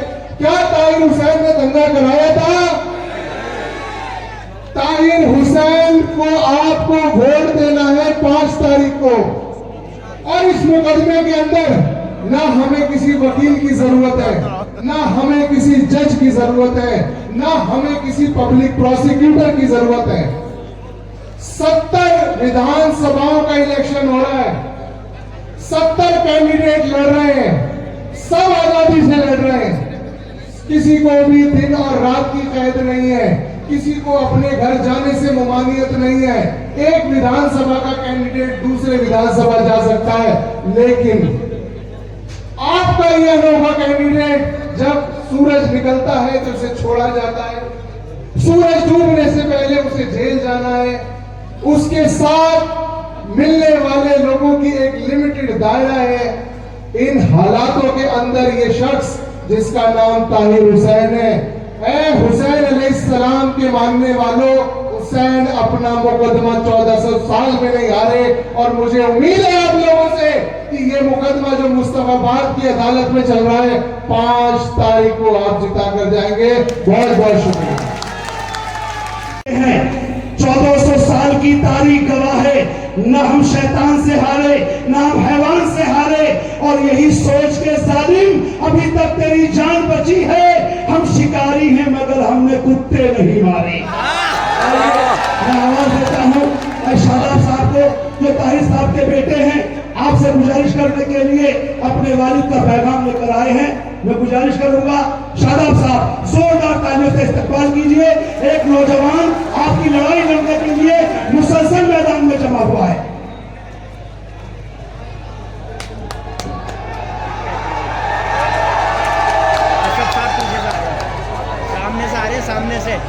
सामने से आ रहे हैं। सदर साहब हमारे बीच आ चुके हैं। दोस्तों रास्ता बना दीजिए, रास्ता बना दीजिए। अरे भैया वो भैया बैठे जिंदाबाद।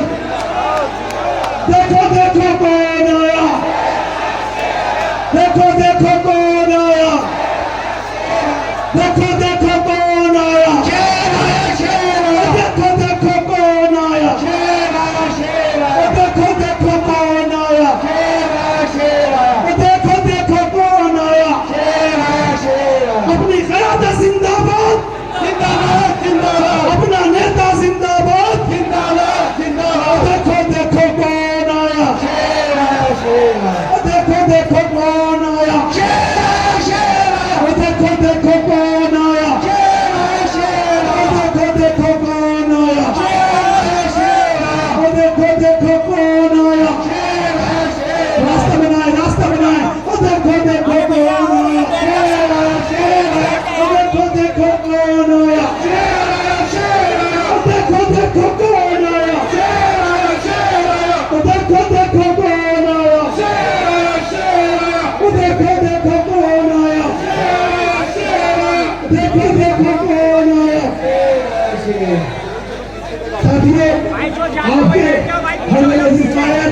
बैरिस्टर असदुद्दीन ओवैसी साहब, मजलिस के सदर, आपके दिलों की धड़कन, आपके महबूब कायद आपके बीच तशरीफ ला चुके हैं। मैं चाहूंगा दूर तक सब लोग जगह बना लें। आप लोग बैठिए, आप ही के लिए आए हैं, आपको सुनना है, आपसे बात करने के लिए आए हैं। इसलिए जरूरी है कि आप माहौल को संजीदा बना लें। आपकी जिम्मेदारी बनती है, आप माहौल को संजीदा बनाइए ताकि आपसे दिलों की बात की जा सके, चुनाव की बात की जा सके, हालात की बात की जा सके। सब लोग बैठ जाए, बीच वाले साथी से गुजारिश नीचे हो जाए, पीछे वाले को आवाज दी जानी चाहिए और अपने महबूब लीडर का चेहरा भी दिखना चाहिए। भाई शादाब साहब से गुजारिश करूंगा वो आए, अपने प्यार का इजहार करें।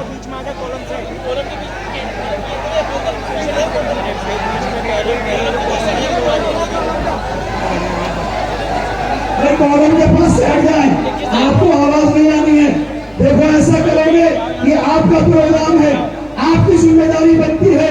आपके सदर मोहतरम, आपके कायद हमारे बीच बैठे हुए हैं। गुजारिश है कि सब लोग कॉलम के पास से हट जाए।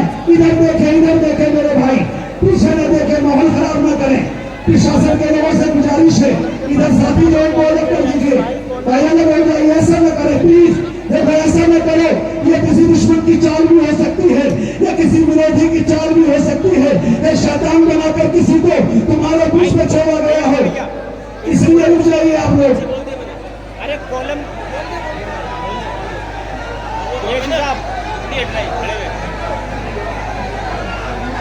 मंच पे तशरीफ करना हैदराबाद के सांसद और पूरे हिंदुस्तान मोहतरम जनाब असदुद्दीन ओवैसी साहब,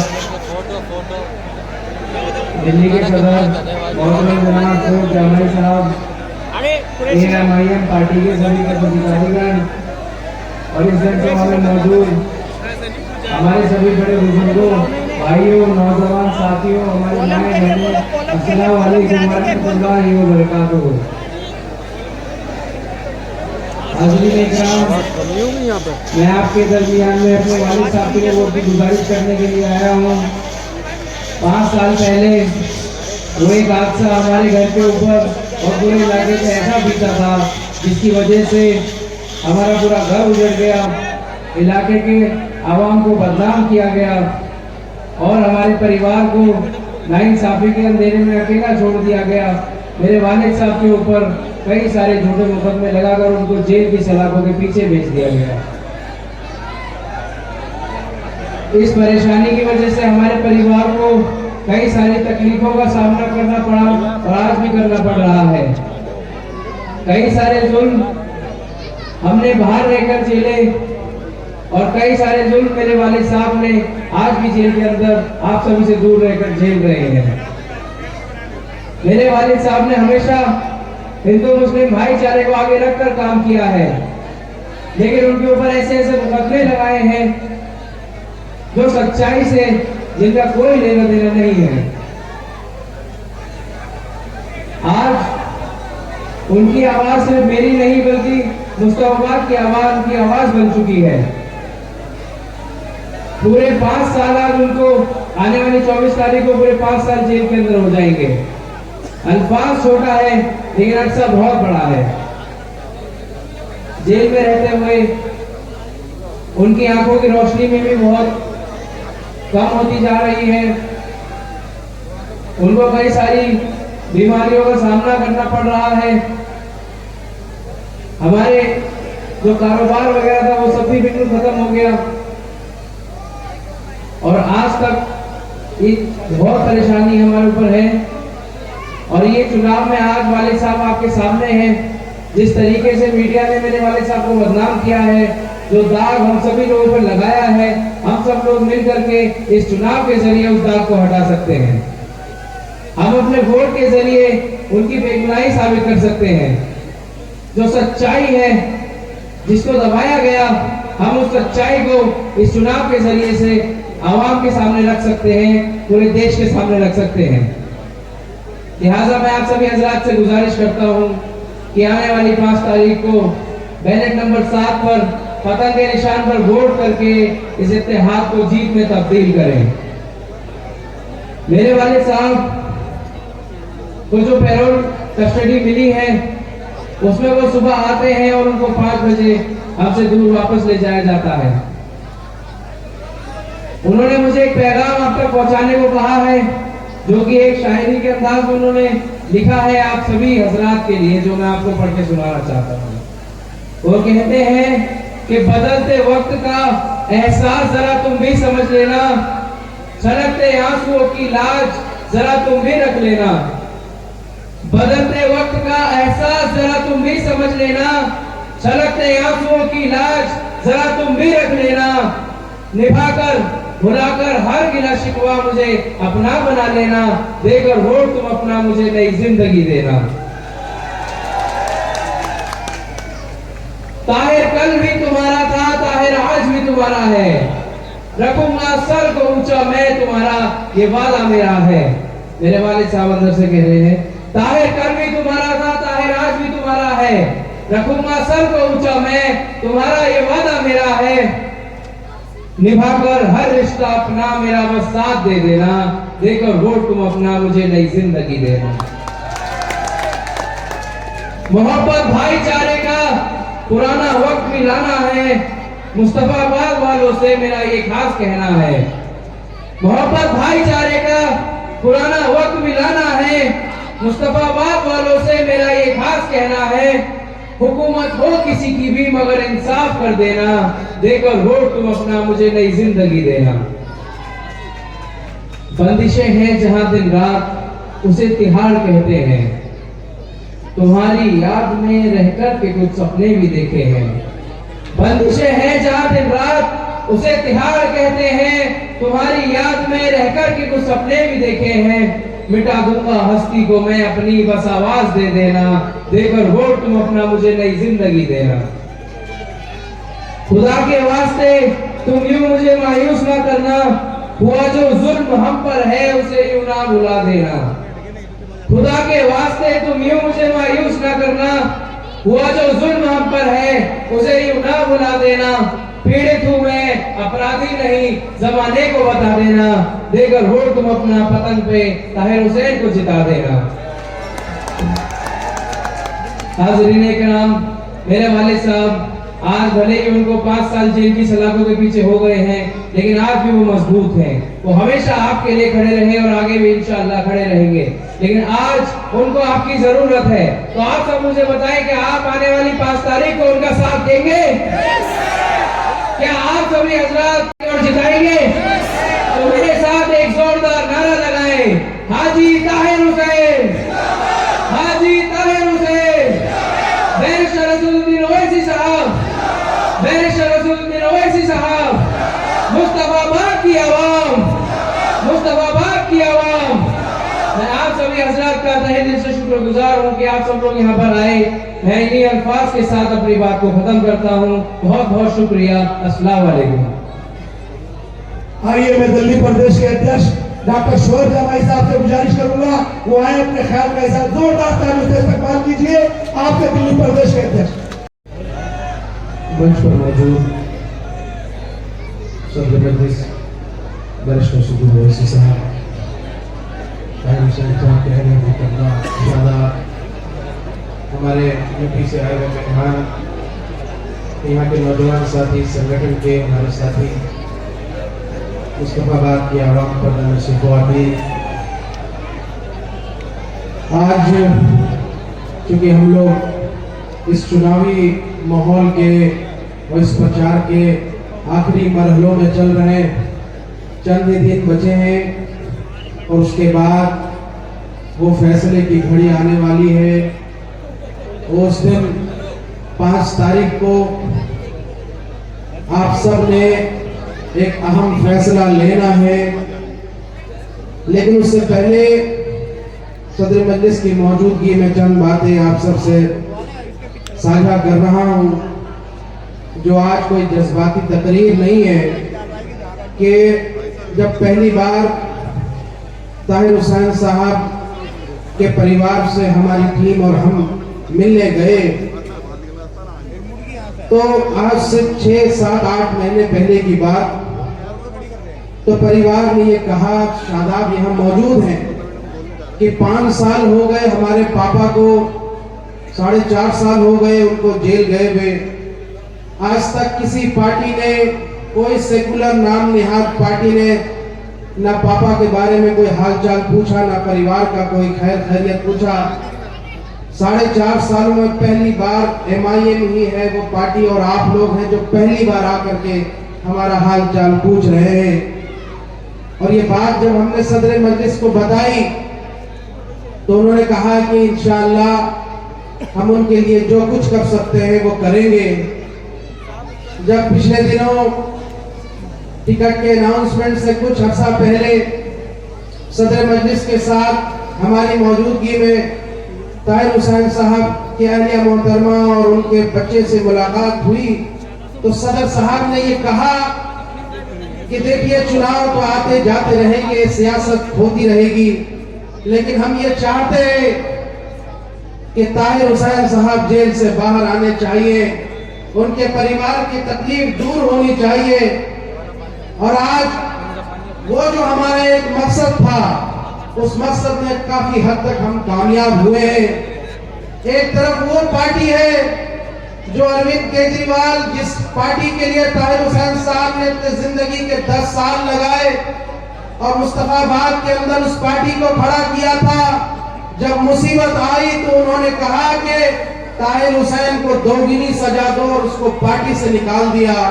दूसरी तरफ वो पार्टी है, दूसरी तरफ हमारे सदर मजलिस है जिन्होंने कहा कि आइए हम आपको गले लगाते हैं और हम आपकी जितनी मदद कर सकते हैं चुनाव में जो भी होगा, लेकिन हम सबसे पहले ताहिर हुसैन साहब की मदद करना चाहते हैं, आपके परिवार के चेहरों में खुशियां देखना चाहते हैं। तो ये फर्क है मेरे साथियों, मेरे भाइयों, इसको समझना पड़ेगा। और ये मेरा एक जाती तजुर्बा है, हम आपसे पहले शेयर नहीं किए, मैं बता रहा हूँ। 2020 के दौरान 19 में जब शाहीन बाग आंदोलन चल रहा था, मैं उस वक्त किसी एक और दूसरी पार्टी का दिल्ली का सदर हुआ करता था। वो पार्टी बिहार की है, लालू जी की। तो उस समय हमारे एक साथी मीरान हैदर जो ताहिर साहब के साथ अभी जेल में बंद है, उनके ऊपर भी UAPA लगा है। मैंने उस वक्त दिल्ली सदर होने के नाते उस पार्टी का तेजस्वी यादव से और बिहार के अध्यक्ष से ये कहा कि हमको मीरान हैदर के लिए आवाज उठानी चाहिए। मीडिया पे आप जानते हैं, आपने मुझे देखा है सैकड़ों हजारों डिबेट्स में। तो जब हमने उन लोगों की मजलूमियत की आवाज उठाने की बात कही तो सेकुलर पार्टी और नाम निहाद पार्टियां जो एक ही जैसे हैं, उन्होंने कहा कि आप किनकी बात कर रहे हैं, आप तो सांप्रदायिकता फैलाई। तो उस दिन मुझे यह एहसास हुआ कि जो ये बाहर से दिखते हैं ये बिल्कुल हमारे हमदर्द नहीं है, ये अंदर से संगी है और इनके रगों में RSS का खून दौड़ रहा है। ये मुसलमानों के हमदर्द नहीं हो सकते। यही मीरान हैदर उस पार्टी का युवा अध्यक्ष था दिल्ली में। जब तुम उसके लिए आवाज नहीं उठा सकते हो तो किसके लिए आवाज उठाओगे? मैंने दूसरे दिन ही इस्तीफा दे करके मैं उस पार्टी को छोड़ दिया और फिर हमने ये तय किया कि अब की जो सियासत होगी वो अपनी क़यादत की सियासत होगी, अपनी मजलिस की सियासत होगी। ये भरम तोड़ दीजिए आप कि कोई आपका हमदर्द है, और वही हाल यही अरविंद केजरीवाल का है। बंद कमरों में बैठकर ये साजिशें करते हैं कि मुसलमानों को कैसे फंसाना है। अगर इसकी हकीकत देखना है तो उस दौरान खबरों में मीडिया को आप खंगालिए, आपको पता चलेगा कि जितने हमारे साथी जेल के अंदर बंद हैं, जिन जिन पर UAPA लगाया गया है, सबको UAPA लगाने की जिसकी परमिशन और सिग्नेचर की जरूरत थी वो अरविंद केजरीवाल दिल्ली के मुख्यमंत्री की वजह से लगा। तो ये हकीकत है साथियों। इसलिए आपने पहचानना है कि किसको हमें अपना मानना है और किसको गैर मानना है। ये लड़ाई आज हक और बातिल की है, ये लड़ाई हुसैन और यजीद की है। और जब भी क़यामत तक हुसैन और यजीद के बीच की लड़ाई होगी तो क़यामत तक इंशाअल्लाह हुसैन की जीत होगी और यजीद की हार होगी। कुछ लोगों ने ये इल्जाम लगाया कि मजलिस चुनाव के समय में एक्टिव होती है।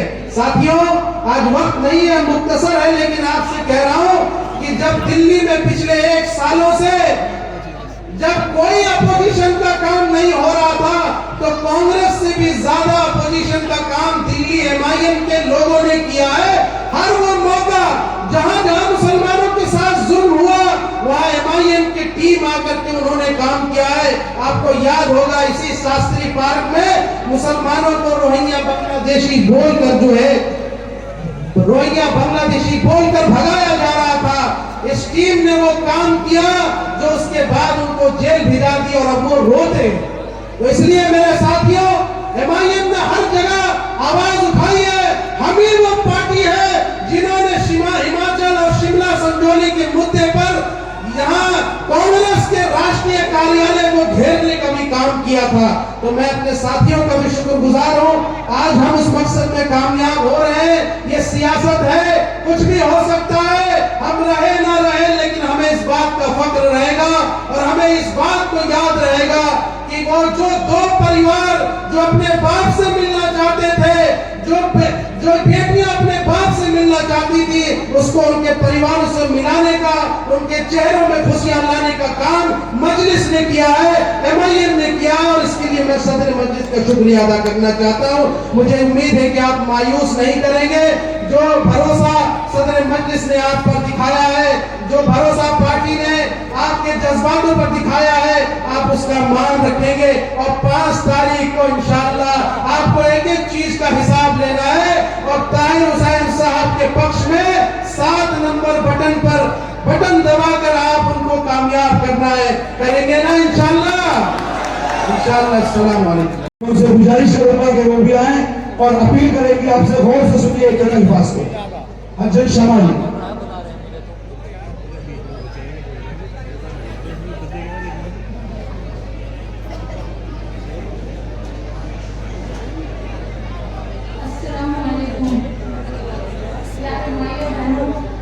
मैं आज आप सबके सामने एक माँ, एक पत्नी और एक बहन के तौर पर खड़ी हूँ। मेरे शौहर हाजी ताहिर हुसैन साहब पिछले 5 साल से शराबों के पीछे हैं। एक बेगुनाह इंसान जिसे झूठे इल्जामों ने हमसे दूर कर दिया है। मेरे बच्चों ने अपने अब्बा को गले नहीं लगाया और हमने हर दिन इंसाफ के इंतजार में गुजारा। लेकिन मुझे यकीन है कि आप सब हमारी ताकत हैं। यह चुनाव सिर्फ सियासत नहीं, यह हमारी बेगुनाही, हमारे हक और हमारे वजूद की लड़ाई है। 5 फरवरी को कत्ल के निशान पर बटन दबाकर इंसाफ और तरक्की को जिताइए। हम अकेले नहीं हैं, आप सब हमारे साथ हैं। मेरे शौहर ताहिर हुसैन बिल्कुल बेगुनाह हैं, बेकसूर हैं, आप सब जानते हैं। कल मेरे शौहर ताहिर हुसैन यहाँ पर कस्टडी पैरोल पर आए थे। मैं 5 साल में अपने शौहर से चिपट के रोई थी। 5 साल में मेरे बच्चे बहुत मजबूर, बेसहारा, मेरे बच्चे इतने मायूस थे अपने अब्बू को देखकर। वो भी हमसे बहुत अपने अब्बू चिपट के रोए थे। और आज मेरे शौहर जब कस्टडी पैरोल पे वापस जेल में गए, जब मैंने देखा सभी के बीच में, हम सबके बीच में खड़े थे, पुलिस वाले तो उन्हें वापस लेके गए, सभी को सलाम करके गए, तो हम पे क्या बीत रही आप सब समझ सकते हैं। मेरे शौहर ताहिर हुसैन को आप सपोर्ट कीजिए और वोट दीजिए। आपका एक वोट मेरे शौहर को अपने परिवार से मिला देगा, आप सबसे मिला देगा। आप सबसे मैं दुआओं की दरख्वास्त करती हूँ और आप सबसे अपने शौहर के लिए वोट मांग रही हूँ। मेरे शौहर ताहिर हुसैन की इज्जत आप सबके हाथ में। प्लीज मेरे शौहर को बचा लीजिए। अल्लाह के वास्ते मेरे शौहर को जिताइए, कामयाब बनाइए। हाथ उठाकर दोनों एक बार तारीफ कीजिए, सब पर ताली में पतंग उड़ाएंगे। आइए बिना ताखीर में अपने कायदे भुतरों को आवाज देता हूँ शेर के साथ में कि तरक्की के करीने आ रहे हैं, तरक्की के करीने आ रहे हैं, सरे साहिल सफीने आ रहे हैं। अहमद साहब के नाम का रोब देखो, समुंदर को पसीने आ रहे हैं।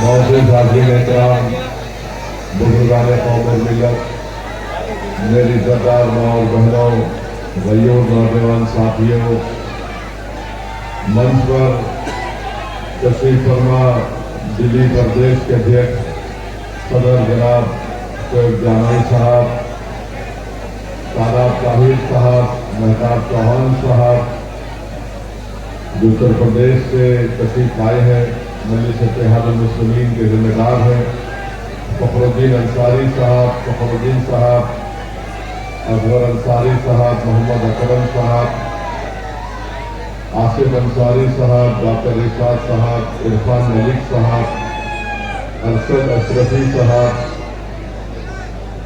जनाब अनीस साहब, शमीर खां साहब, जनाब आबद अली खां साहब, और बिहार से हमारे मुफ्ती साहब भी आज आए हैं।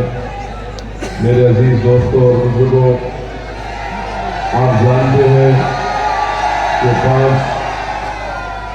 5 तारीख के दिन पोलिंग का दिन है, और मेरी आप तमाम से गुजारिश है कि बड़े होशमंदी के साथ और बड़े ही सुकून के साथ आप एक फैसला लेकर अपने के वोट को जाय होने से बचाइए। याद रखिए, वोट एक अमानत है, इस अमानत का आप सही इस्तेमाल करिए।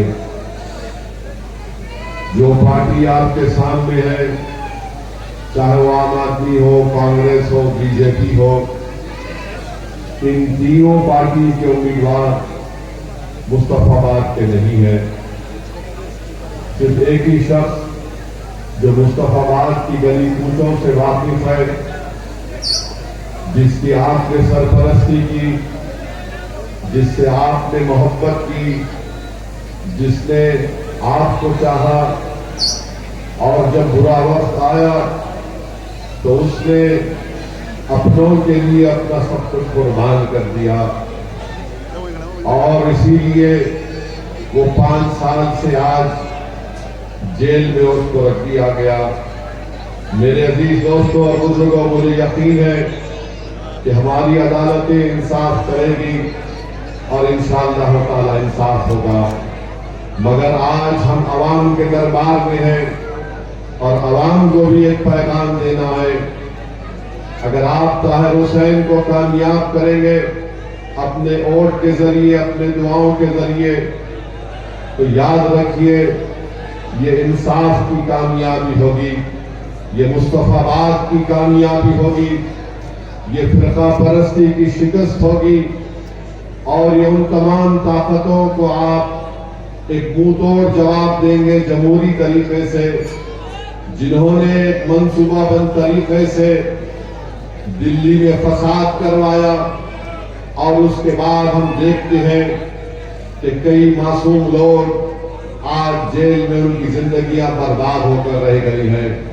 तो मेरी आपसे दरमंदाना अपील है कि 5 साल के बाद एक शख्स निकला है और किस लिए आपके दरमियान में आया है, वो एक जज्बा लेकर आया है कि अवाम मुझे इंसाफ दे।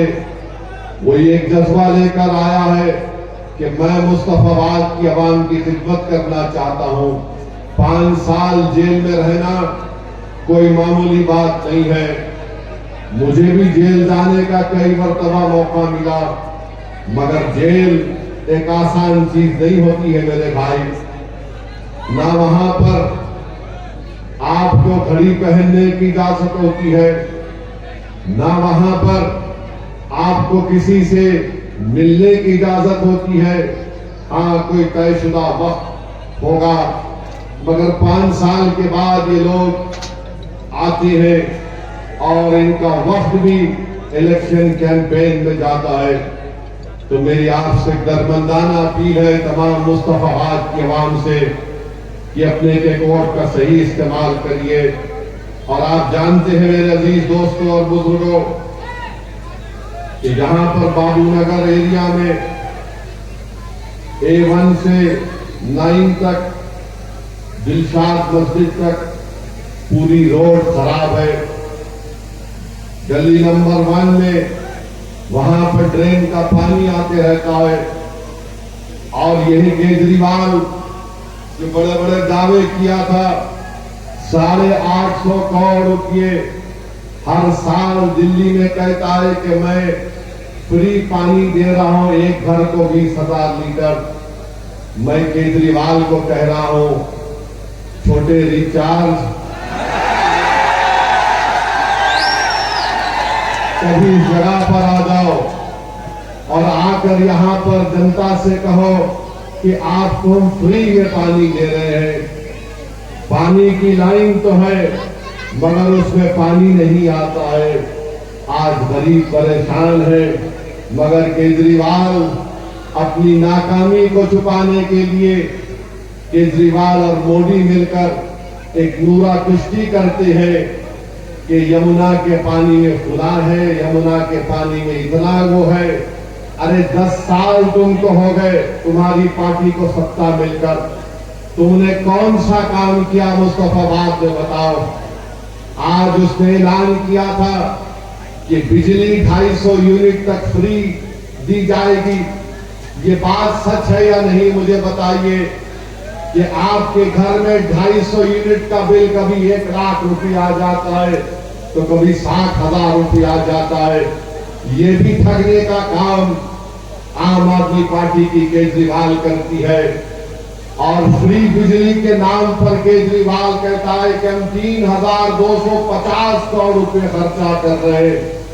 हम पूछना चाहते हैं छोटे रिचार्ज से ये 3,250 करोड़ कहां जा रहे हैं हमको बताओ। दिल्ली की गरीब आवाम से कहता है कि हमारे क्या हम कितने 25,000 रुपये उनको बचा रहे हैं। केजरीवाल तुम यकीनन बड़े इंस्टीट्यूट से IIT से पढ़े हो मगर याद रखो जो गरीब मुस्तफाबाद में रहता है वो हिसाब करना जानता है। तुम्हारे फैसलों से, तुम्हारी सरकार के फैसलों से मुस्तफाबाद और ओखला में गरीबी में इजाफा हुआ है, गंदगी में इजाफा हुआ है। ना यहाँ पर पानी आता है, ना यहाँ पर फ्री बिजली का इंतजाम है, ना यहाँ पर हमारी उन बहनों के लिए अस्पताल है जो हामिला है, प्रेग्नेंट होती है। मगर तुम सारे दुनिया में बाजा बजाते हो मैंने ये कर दिया, मैंने खुला कर दिया। अरे केजरीवाल तुम और मोदी को ये बोलना बाकी है कि ताजमहल तुम बनाया था क्या? वो भी तुमने ही बनाया था। अरे हर चीज मोदी बोलते मैं भारत मंडपम बनाया हूं तो फिर मुस्तफाबाद में दिल्ली में पीने का पानी का इंतजाम क्यों नहीं किया? रोड ट्रैफिक का इतना बुरा इंतजाम है, कैसे आप लोग निकलकर अपने अपने काम को जानते हैं मैं देख चुका हूं।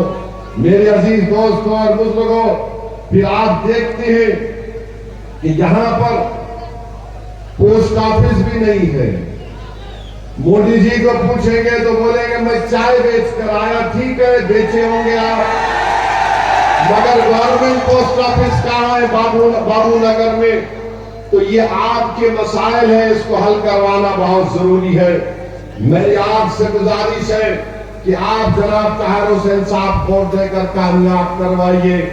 और आपको याद दिलाना चाहता हूं अक्टूबर 2024 में एक जनाब विनोद रविंदर नेगी साहब, उनका वीडियो मुझे याद है कि वो जाकर जो अपना गरीब कारोबार करके बेच रहा था उससे जाकर पूछ रहे थे कि तुम्हारा नाम बताओ, तुम क्या करते हो।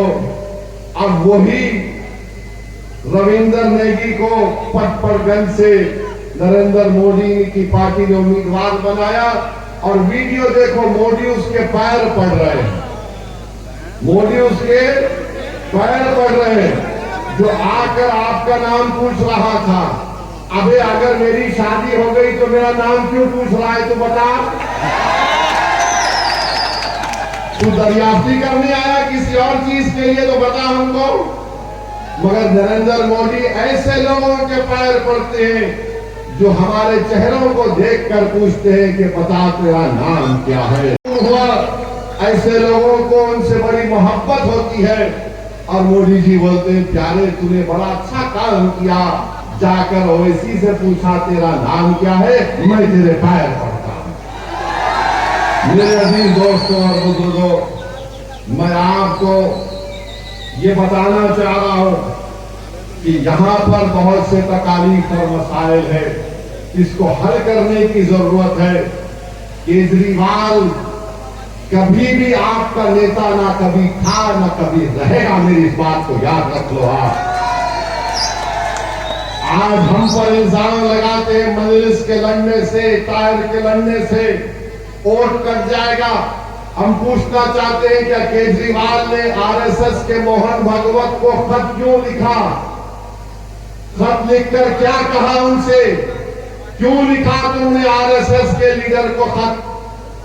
अगर मैं वो खत लिखता तो सारी दुनिया में कोहराम लग जाता, आसमान सरों पर उठा लेते।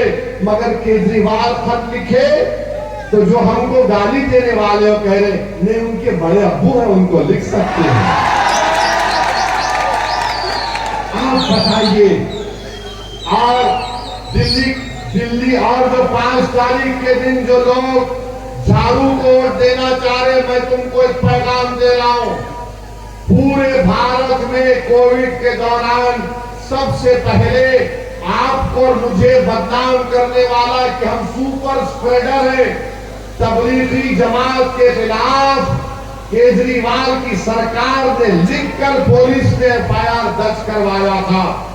उसके बाद मरकज बंद हुआ और यही केजरीवाल जब रोज शाम में कोविड के पेशेंट की लिस्ट आती तो उसमें अलहायदा सेक्शन था कि मरकज से इतने लोग इनके फैल गए।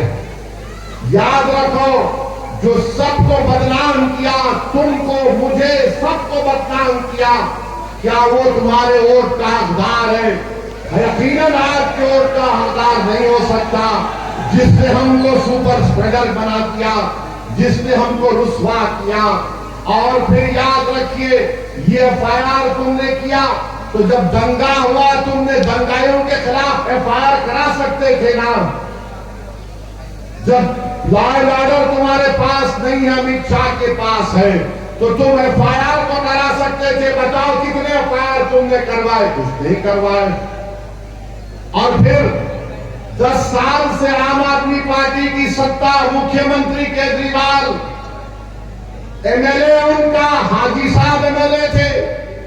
मुख्यमंत्री के पास जाकर हाजी साहब बोल देते मुस्तफाबाद में पानी नहीं है, मुख्यमंत्री पानी दे दो, तो दे सकता था। न मुख्यमंत्री को मुस्तफाबाद से मोहब्बत है, न हाजी साहब को उसकी फिक्र है। जो पार्टी सत्ता में रहकर मुस्तफाबाद की जनता की तकालीफ को दूर नहीं किया, वो आपका काम नहीं कर सकेगी। इसीलिए ताहिर को कामयाब करिए। ताहिर इनसे लड़ेगा। आज दुश्मनी यही है कि ताहिर नहीं जीतना, कोई भी जीत जाए। मुस्तफाबाद की जनता याद रखो, ये वोट इस बात को तय करेगा कि आप सच्चाई को कामयाब करेंगे या झूठ को कामयाब करेंगे, आप मासूम को कामयाब करेंगे या जालिम को कामयाब करेंगे। क्या आप ताकत के आगे झुक जाएंगे या आप ताकतवर बन के अपने मुस्तकबिल का फैसला करेंगे? मैं आपसे अपील करने आया हूं कि 5 तारीख हमारे लिए इम्तिहान का वक्त है। ताहिर का साथ दीजिए मेरे भाई, क्योंकि ये आखिरी मिनट है, 2 मिनट है। मैं बता रहा हूं, आज ओखला में था, मैं शिफा के घर में था, तो घर से किसी ने कहा कि शिफा की ज़ईफ मां 75 साल की आपसे मिलना चाह रही है।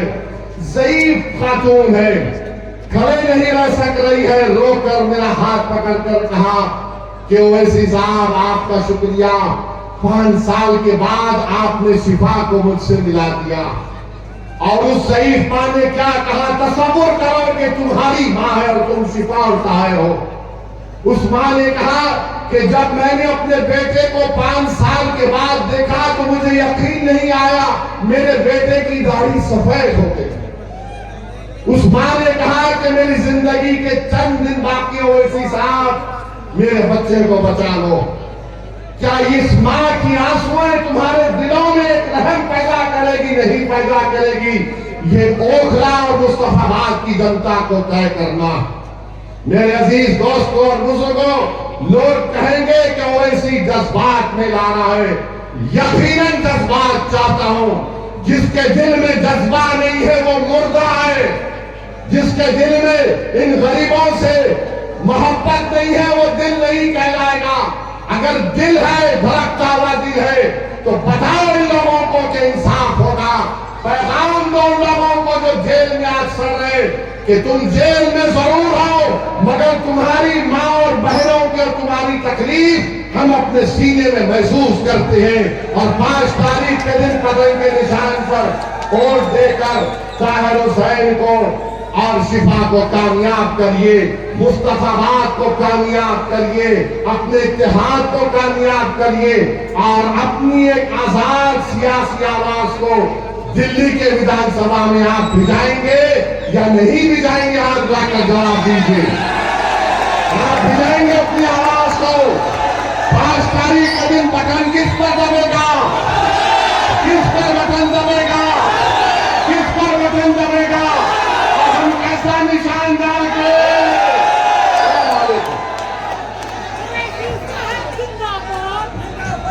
साथियों, प्रोग्राम सुन लीजिए। कल दिन में 12 बजे से 4 की पुलिया से दौरा होगा ताहिर भाई के साथ में। ओवैसी साहब दोपहर में प्रोग्राम करेंगे नूर मस्जिद के पास। आप सबको पहुंचना रहेगा। ताहिर भाई भी रहेंगे, ओवैसी साहब भी रहेंगे। 12 बजे से 5 बजे तक का दौरा रहेगा। बहुत बहुत शुक्रिया जो आप हमारे उस पर आए। कल इंशाल्लाह 12 बजे से संजय चौक हाजी ताहिर हुसैन और बैरिस्टर असदुद्दीन ओवैसी साहब का पैदल यात्रा रहेगी पूरे मुस्तफाबाद में। और 2 बजे नूर मस्जिद पर प्रोग्राम रहेगा। आप सभी लोगों से दरखास्त है, सभी लोग समय पर पहुंचकर प्रोग्राम की रौनक बढ़ाएं। अस्सलाम वालेकुम। सभी लोग रास्ता दे दे बैरिस्टर साहब के लिए सभी लोग रास्ता दे दे। सभी लोगों से दरखास्त है, बैरिस्टर साहब के लिए रास्ता दे दे। सभी लोगों से दरखास्त है, बैरिस्टर साहब के लिए रास्ता दे दे। सभी लोगों से दरखास्त है, बैरिस्टर साहब के लिए रास्ता दे दे ताकि वो अपनी गाड़ी तक आराम से पहुंच जाए। सभी लोगों से दरखास्त है, बैरिस्टर असदुद्दीन ओवैसी साहब के लिए रास्ता दे दे ताकि वो अपने गाड़ी तक पहुंच जाए। सभी लोगों से दरखास्त है, बैरिस्टर साहब के लिए रास्ता दे दे ताकि वो अपने गाड़ी तक।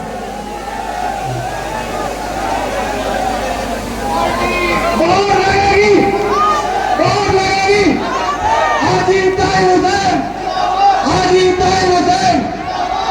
सभी लोग रास्ता दे दे हाजी ताहिर। हेलो, सभी लोग रास्ता दे दे बैरिस्टर असदुद्दीन ओवैसी साहब के लिए। सभी लोग रास्ता दे दे बैरिस्टर असदुद्दीन ओवैसी साहब के लिए। सभी लोग रास्ता दे दे। तो दोस्तों, प्रोग्राम पूरा हो चुका है। ये जनसभा पूरी हो चुकी है। असदुद्दीन ओवैसी साहब अपनी मंजिल की तरफ रवाना हो चुके हैं। काफी कामयाब जनसभा रही, हजारों की भीड़ थी। आप देख सकते हैं प्रोग्राम खत्म होने के बाद भी कितनी बड़ी भीड़ यहाँ पर है। हर जगह सिर्फ पतंग ही पतंग छाई हुई है। मुस्ताद विधानसभा से ये तो तय है कि अगर कोई जीतेगा तो वो हाजी ताहिर हुसैन साहब ही जीतेंगे। तो प्रोग्राम के बाद हम लोग भी अब आपसे विदा लेते हैं। और आपको वीडियो कैसा लगा, पूरा हमने प्रोग्राम आपको दिखाया। तो वीडियो आपको कैसा लगा वो ज़रूर कमेंट में बताइएगा। और मुस्तफाबाद और ओखला की आवाम से खास ये दरख्वास्त की पतंग के लिए वोट कीजिए, अपना इक़्तिदार मजबूत कीजिए।